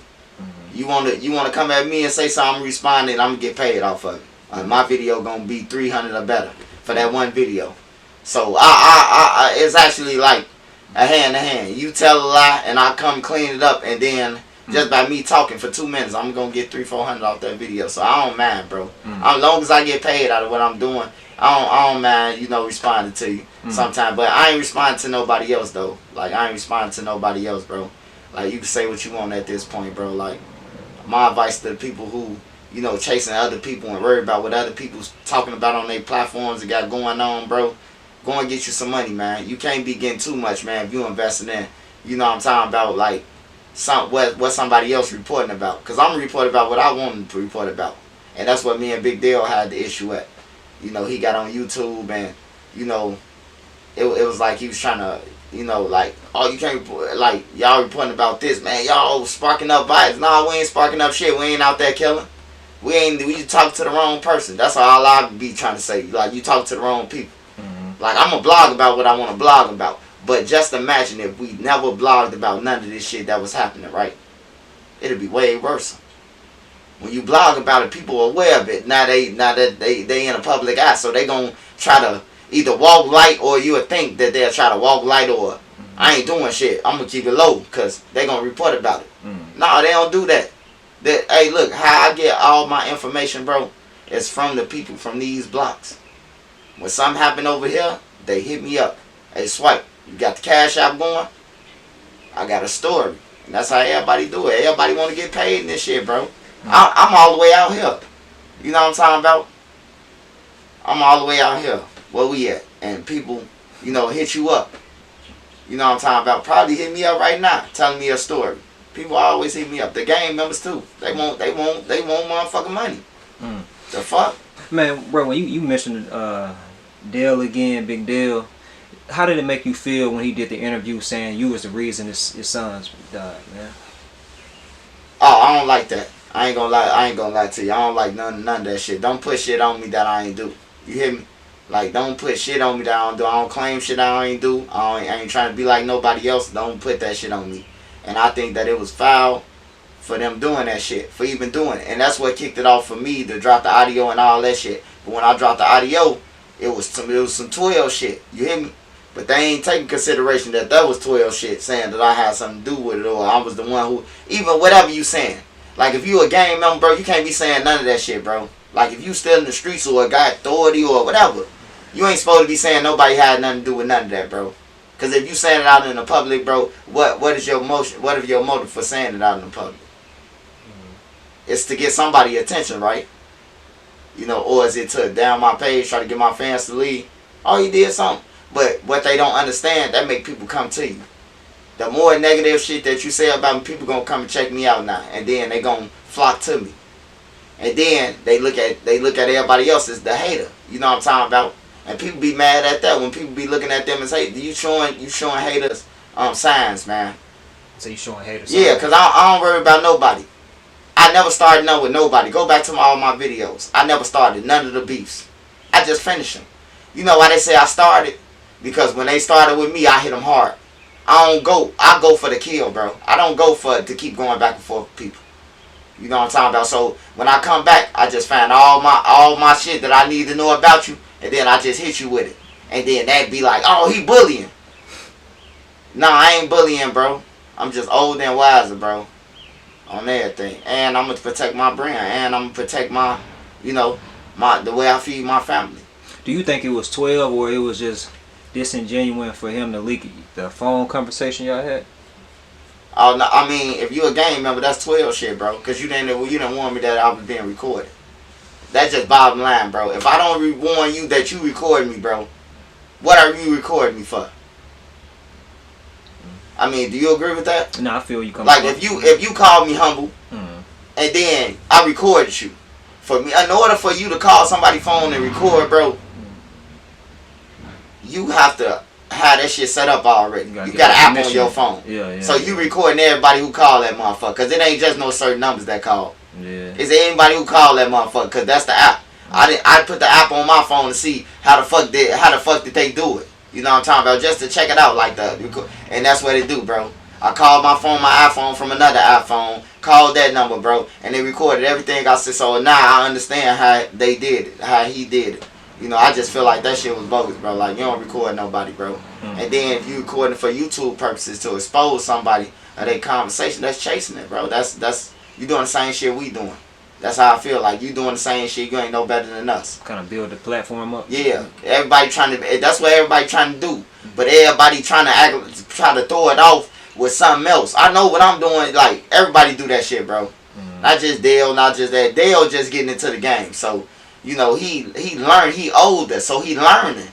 Dale learning, and once he learned that, like, bro, like, what you think about this YouTube shit, it ain't that. And what you like, it's way more easier than what they think. It ain't hard. They make it hard when you try. When you don't try, bro, like me, I came in just telling my stories. I ain't, ain't nobody started going against me until when? Almost 2 years later. That's when everybody started. Oh man, they been hearing my videos though. My shit done got 100Ks. I've been high getting a 100K video. One video, 100K views in a day. I've been getting that shit. So if it's 100K, it's safe to say that 10,000 of them people from Chicago who watch that motherfucker. Probably half. You hear me? Yeah. So look, they been seeing my videos. They seeing all these stories, bro. I done had niggas inbox me from O Block everywhere. Damn, Swipe, I ain't know that was you. They been known. And then Parkway, they talk to each other. Money Duke, I've been talking to Money Duke for 2 years, almost. And since he been in and out of jail, bro, since I've been on YouTube. I've been talking to Money Duke. You hear me? Like, they know that I've been on YouTube and everything. They know my stories, bro. So, like, it's like, why now? Why come out now? It's because people reaching out to him. Oh, he said this story. Let me go ahead and hit his hand so he can recant the story. But it's more people that was involved. I just never exposed my hand, bro, until I got to. When I got to show receipts, then I got to show receipts. You know what I'm talking about? Like, any nigga talking about Lil B, bro, I got so many videos of me and Lil B in my crib kicking and everything. How come I don't know him? I heard niggas say that. Somebody's inboxed me that. Man, motherfucker say you don't know Lil B. How would I know Lil B? Lil B in damn near every video that I'm in with duck them and everything, bro, standing right next to me. It's 4 or 5 videos out here right now that you can just look up, bro. Lil B right there. You gonna see me. Turn the camera, you gonna see Lil B right there. You know what I'm saying? How come I don't know him, bro? Lil B don't just hang around anybody. Like, it be senseless to me, bro. That's why I don't even respond to niggas, bro. I just let them say it, and then when I drop the video, that make you look bad. It make you look bad when I drop the video. Now everybody under your comments ain't gonna believe. And after a while, they gonna call you cap. And then your page ain't gonna be shit, because everybody gonna say you cap. Believe me, bro. If niggas didn't do their homework on my page and see that my stories, a lot of my shit, that it add up, it align, or new shit come out and be like, Trench News said that shit. Verified. It been so many people, man, come through my page like Trench News. It's like everything you say, bro, it get verified. It get verified, bro. A nigga told me what you told me when you first met me. Man, them bitches sound like movies. That's because they is. What Creed tell you? Yeah. He said it's real, bro. On everything, it's real. He said you kind of like dumb it down a little bit so it don't I come do. across. I told you that. I said I could tell a real story. They ain't gonna like that. Yeah, that's what they ain't gonna like that if I tell these real stories about they ass. You hear me? But I dumb it down, bro. So it'll be even for I still you know, do my thing, still curveball the message and you know and that shit. But I could not dumb it down and really you know just be on some J Hood shit. This what happened over here. Can't nobody say nothing because you wasn't there. Only people say that you cap is the motherfuckers who wasn't there. Ask them was they there for the situation before they say you cap. Is it true that you are the first person to put J Hood on a platform on YouTube? That's true. How did that come about, bro? Somebody had actually inboxed me, and they was like, man, it's a dude from O Block who he on positive shit. Woo woo. So I'm like, man, let me check him out. So I checked him out for a couple of days. I see him talking this shit. You know what I'm saying? And he was talking this shit under what he doing now. Like, I ain't got nothing against J Hood. I ain't got nothing against him, bro. I'd rather have J Hood than these niggas. Than the niggas who chasing me. I'd rather have him. Even though he said all he said and it came out valid that what I'm saying. But, you know, I'd rather help him again. At least he on some godly. At least he on some other bro. Like, he ain't know what we own and chasing us, bro. But I helped J Hood. I put him on my platform. Told all my subscribers going to subscribe to him. All you know how that shit go. He was on my page for weeks, for days, and then he switched his page over. He got time about buying them, and I told him that I ain't doing all that. What he doing? And he was like, "You scared of them niggas? I'm about to make a video of you." And then that's how we fell out. He made a video about me, and then I come back with the Cop and a Half, the 11 color video with Shanae. I mean with you know, all that shit, bro. And that's how it got to happen with me and him. But I put him on my page, bro. I helped out a lot of niggas on my page, bro. Like, I put a lot of niggas on my page, bro, and they call themselves snaking me or whatever, however you want to call it. You know what I'm talking about? And, you know, I just keep on going, bro. You know, after a while, the sore thumb gone. You know, like, after a while, bro, like, I keep pushing. You gone. You got to go to something else. Because I know whatever I put my mind to, I'm going to do. And I'm going to be the best at it. So you got to go to another level. This ain't even your lane. I pulled you in. You know? It'd be like that. You see my page 2 years later, still doing the same number, still doing, you know, that it was doing when I first started, bro. Ain't the shit changed about my page. Niggas be like, your page fell off. Nah, it ain't fall off. Only time my page go down is when I don't go lives and I don't, you know, do shit. It go down. But I bring it right back up. I know how to pull it right back up, bro. You know what I'm talking about? I pull it right back up. So it don't be nothing, man. Man, yeah, I want to ask you about that. I saw a little, I got familiar with him. I saw him do like a Fuchsia's TV interview and how it had like the old block hood, I believe. Then from there it seemed like he just kind of took off, you know what I'm saying? But I didn't know until after the fact that y'all had did some work beforehand. Oh yeah, he was on my page every day, damn near every day, you know, for weeks. You know, getting on there, we going live, talking our shit. It was called The Best of Both Worlds. Yeah. It was me, him, and one of my big homies from my block, from Newtown, one of the OGs. Yeah. You know what I'm talking about? The OG talking about how Wu-Tang them, the shit I be telling them, like, Wu-Tang been on my block. Fredro Star. I was at Say the Last Dance with Fredro Star. Like, for real, bro. I came off the train tracks, bro. I hit a lick for some pounds of weed, bro. I come off the train tracks, bro. Fredro Star on our block with Scud and them. What? On everything. He son, what's that? You know what I'm talking about? That's that shit? You know what I'm talking about? I let him smell it and shit. Like, man, bro, what you doing? You know, I end up going to say Last Dance where his trailer was. With the pounds on you? Man, hell yeah, I carry everything with me, nigga. Hey, look, I was riding around with 2 motherfucking kilos on me for weeks. On some real shit, nigga. I don't trust nobody. And how I took it and how I lose it. Soon you shut the shit down. You set your neck for a sec, your thing's missing. You heard what Jay-Z said, Muhando, Muhando. Hey, I don't trust nobody on everything, bro.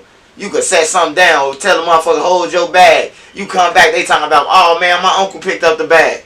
You hit me like, come on, man. Now you look for uncle. You ready to tell they shit up? You know, hell no. Nigga, I was riding around in a car with the shit on me, on everything, bro. Everywhere I went. Nigga, I'm going to get in the link card place. Nigga, I'm going there with the shit on me. Real talk. Like, for real, bro. You don't trust nobody, bro. Once you start sliming people out, once you start, like, robbing people and shit, we call that slime shit. That's still slime shit, you know. Even though you robbing drug dealers and shit, that's slimy. You know, shit. Yeah. What's Fred George story? He was cool? He was cool as hell, bro. He was the Q off Moesha. That's why I was calling him the Q. I ain't know about no Fredro Stop. I'm like, damn, this crew. Yeah. You know what I'm talking about? Like, damn, I used to watch y'all, man. Little Miles and all y'all, bro. On some real shit, I was fanned out, I ain't gonna lie. Yeah. It was like, damn, I pop off the railroad track. This nigga on Lake Park on our shit. You hear me? Yeah, I couldn't believe it, bro. It was doing Say the Last Dance, bro. And you said Wu-Tang was there too? Wu-Tang, when I was a shorty, came to our projects. Yeah, I done seen Scarface and them in Ellis Park. All them in Ellis Park. Like, in our parks and shit. That's when everybody was GD through the city damn near. Okay. Like, I done seen a lot as a kid. Like, a lot of motherfuckers, bro. Like, I done been to gyms where R. Kelly was hooping.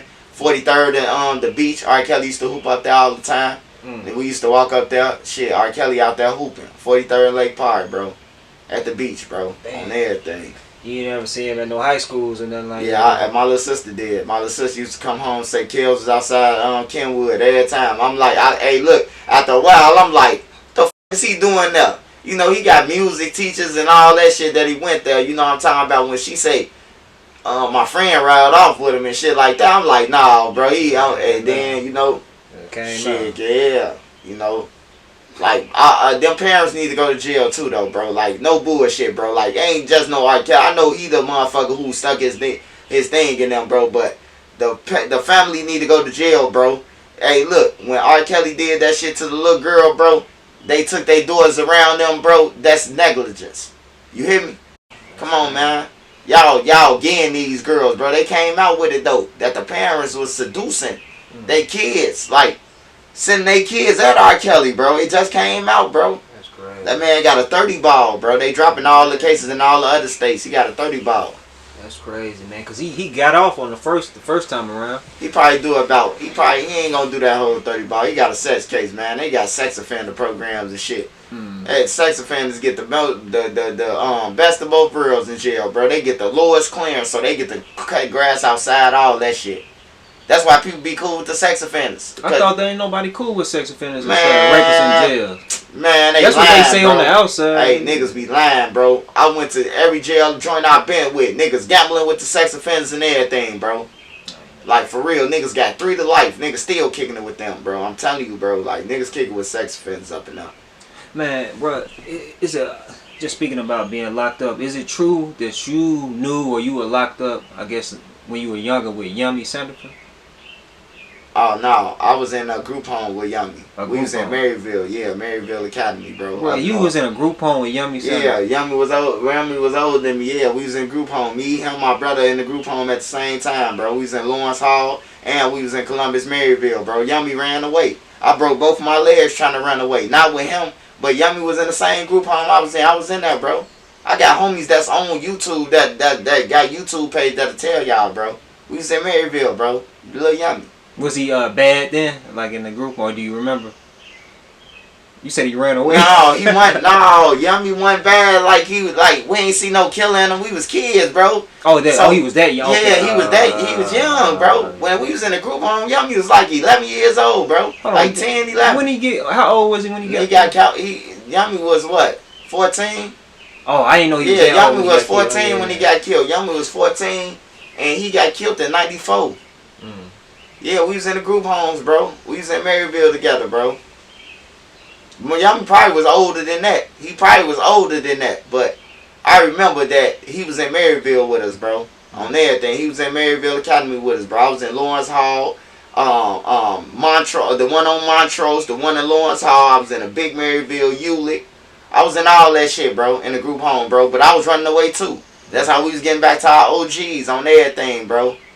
On some real shit. Like we was, they was sending everybody in the city that got a name probably right now. If you my age, you was in one of them group homes on my mama, bro. That's crazy. I think I remember I heard you mention him, but I never forget seeing Tupac when he was in jail or in prison, and he had this big poster of Yummy behind him when he was doing the interview. Yeah, Yummy was in the group homes with us, bro. He ran away twice. I ran to Yummy twice, bro. You know, once you run away from the group homes and the police catch you, they take you back to 800 Montrose, up north. By Clarendon Park, they take you there, then they send you back to Lawrence Hall, Ulick, all that shit. But actually, it was a good place to be though.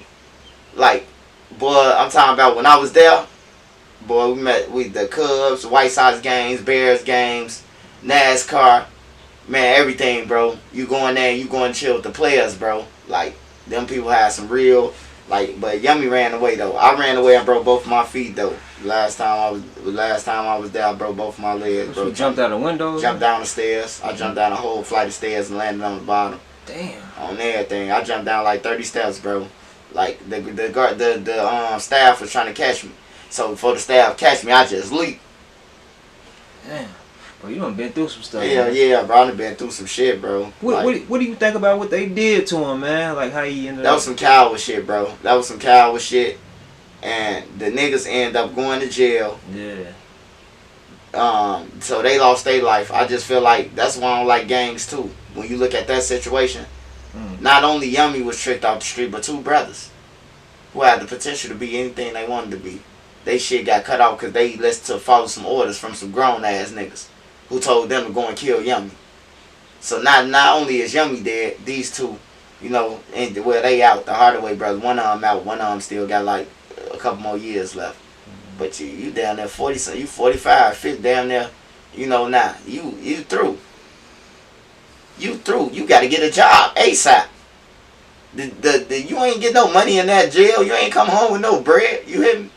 The best thing they can do is write a book on how they killed Lil Yummy, how they was sent off, and then hopefully that tighten out balance out their money, you know. Yeah. But they gotta be in hiding and shit. Who gonna let them around knowing that they done killed Yummy? Yeah, that's crazy. Like you can't go on no BD blocks or none of that shit no more. You gotta go straight out of town. That's crazy. Nah, man. Well, just one last question for you, bro. Stuff keep popping in my head, but man, you know the last interview we did, you had reflected on the story when you saw L.A. Capone. He was with C.Dai. He tried to approach you, C.Dai, try to press you about you being with Duck. L.A. left. He came back and shot at you. The backside, it's like an alley you could come through. Once you get come out the curse train, it's an alley that you come through, and you can see through to Vernon. He came out that alley, popped out, bow. I had on my headphones. When I get paid, my chest be looking like phone numbers. I've listened to Wiz Khalifa. I never forget that shit. Some told me to turn around. That was at me. Boom! On everything. Hit the Pepsi truck. I got low. And or chase you, whatever the case may be, and that happened. But man, when I posted that clip, a lot of people were saying that it was police because C.Dai was locked up, and then some people were saying, well, it's not like he can be charged for it. But man, what's your thoughts on sharing that type of story? Hey, look, bro. You know what I'm talking about? That story ain't got nothing to do with what case he on now, bro. He's on a 9-1 for killing a fucking cab driver. He bogus anyway, bro. Like, why the fuck is they even like bringing that shit up? Like, bro, it's a story that happened, an old story. It ain't like I'm gonna press charges on C.Dai. You hear me? Like, it ain't go like I'm pressing the charges on them or anything. Like, it's a story, bro. It's part of history. That's to be told. But he up in there. Ooh, he up in there for killing the cab driver. He crashed out. Harry and Marv, nigga. That's what I call him. You hear me? I can tell any story I want to. Like, what ain't 12? Hey, it ain't 12, though, until they end up getting shot and they need 12, right? So if you get gunned down in front of your crib and you got that phone in your hand and you call 12, are you 12? You fighting for your life. You trying to live, man. I'm saying though, but why you say fuck 12 and then call them? Yeah, it's hypocritical. Yeah, you that's see the what I'm culture, saying? though. That's the culture. Right, you see what I'm saying? I feel where you coming from. Don't, hey, look, if you got to call 12 at the end of the day, if you live in one of these crime victims, don't talk about no snitching, bro. Picking yeah, you pick and choose, because that's snitching. Yeah. You got shot and you call the police, said somebody shot me. You hear me? If you in the streets. If you in the streets. But most of the motherfuckers who gonna have to go through this shit is in the streets, though. Everybody ain't no civilian. You know, the civilians, the ones who getting killed, though. Innocent motherfuckers. I've seen a lot of innocent motherfuckers die. You know what I'm talking about? People who work at centers trying to help the kids in Chicago get killed. Niggas follow them and kill them. Like, you know, another nigga who was working in the center on Motown. They wanted the 16-year-old. They gunned him down. 16-year-old get hit in his leg. That's it. That's crazy. You know, so, you know, you just gotta take the good with the bad, bro, and just, like, I just pay attention to my surroundings, man. Most of these niggas, man, I'll never see in life, bro. You know what I'm talking about? We don't eat at the same place. We don't do nothing. It got to the point, man, I go to Dave & Buster's in another state. When I want to go places, I go in another state, bro. On everything. Let's take this ride to this state. Just say the kids been there. And we go out there to eat. Like, I don't even worry about going there because it's hate. Yeah, but I ride through the city every day. Yeah. I ride through the city every time I feel like seeing my family, my siblings that I got left. I go and see them. I pop out. I ain't worried. I know what I'm facing, though. You might face a nigga who ain't, and I ain't got on no mask, though. That'd be the comfortable part. Because I ain't got on no mask, and if you don't know me, but if you looking like, what's up, bro, you know me? Like, I ask you that fast in the motherfucker. So, you know, it can scramble your thoughts so I can see if you know me or why is you mugging me or anything. You know, but I done had people with my mask off, like, boy, you trench news, ain't you? Nah, I ain't trenches. Nah, you ain't trenches. You don't sound like them, bro. You know, I throw in that deep, but no, I ain't trenches. You know, like some shit like that. A couple people asked me downtown, was I trenches news? Like, bro, you sound just like dude with a mask on, bro. I'm like, what's his channel? They'll pull up his channel, huh? Pull up my channel. For real? Yeah, I done did that a couple times downtown. That's crazy. Hey, bro, I watched this dude with Trenches News, bro. We love him. You know, and I still deny it. Nah, that's crazy, man. Well, I think we got another classic, man.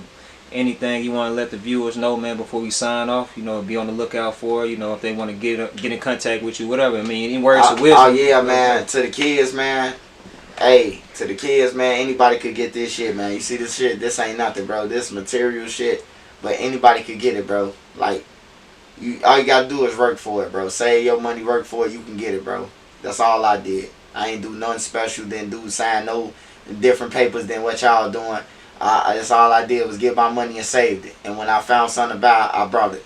You know, everybody could do it. To the ones who disrespecting my wife, you know, it's clown shit, bro. Like, I won't mention your wife. I won't mention your, you know, it's clown shit, bro. And then when you don't know a person. But that person who you talking about, man, hey, look, she more better off than y'all, man. I'm telling y'all, bro. Like, for real, she can help y'all out. She probably could put you on to how you working. You know what I'm talking about? So, and that's just the truth. But to the kids, bro, like, try to get out of the game, bro. Ain't nobody really your friend. And if you want to know who your real friend is, tell them you about to get kicked out the house. You need $500 by tomorrow, or you need $500 by Wednesday. If they can't call you and tell you, man, I got $200 on the scud, or I got $300 on the scud, damn, ain't your friend. Stay away from them, man. Cause a real friend if you call me and be like, man, swipe, man, I'm about to get kicked out my crib. I need $500. I'm gonna send it to you. You hear me? Cause we real friends. But if I tell you, man, I just spent it, bro, you should have told. I just threw it up at a club last night. But you know he got it. Then the next day you see him on his live. Niggas broke out here. You hear me? Like, come on, man. Like, choose your friends wisely, man. That's what I'm saying. Choose your friends wisely in your crowd. And if you're going to be out here, be the best out here, man. It's 100, man. Trenches News, man. Signing off another one, man. I appreciate you checking in, rocking with AHumbleSoul, bro. Shout out AHumbleSoul, man. Y'all make sure y'all subscribe to his channel. Make sure y'all subscribe to both of my channels, man. Shout out my boy C Hood. Shout out at J Pay. Shout out Hungry Mama 773, man. Go and get that food up north. Shout out Ray Duck, Big Boss Rob, all my moderators. That Beezy, Sexy Lexi, NC, Dro the Mob, Hustle. Shout out all of them, man. Everybody, man. It's a lot of them motherfuckers. But Baltimore, Kimmy, Savage, Black. It's a lot of moderators, man. But Shout out to all y'all, man. Y'all fuel me and motivate me, man. And to all the haters, man. To all the haters, man. Like, I don't know y'all, bro. So it's no use for you chasing me or making up stories, bro. Because I don't know y'all, bro. Like, I don't really know y'all in real life. So what y'all say don't mean nothing, man. But look, just tell yourself your mind is your nine. You are somebody. And if you don't agree with that, man, stop it. We out.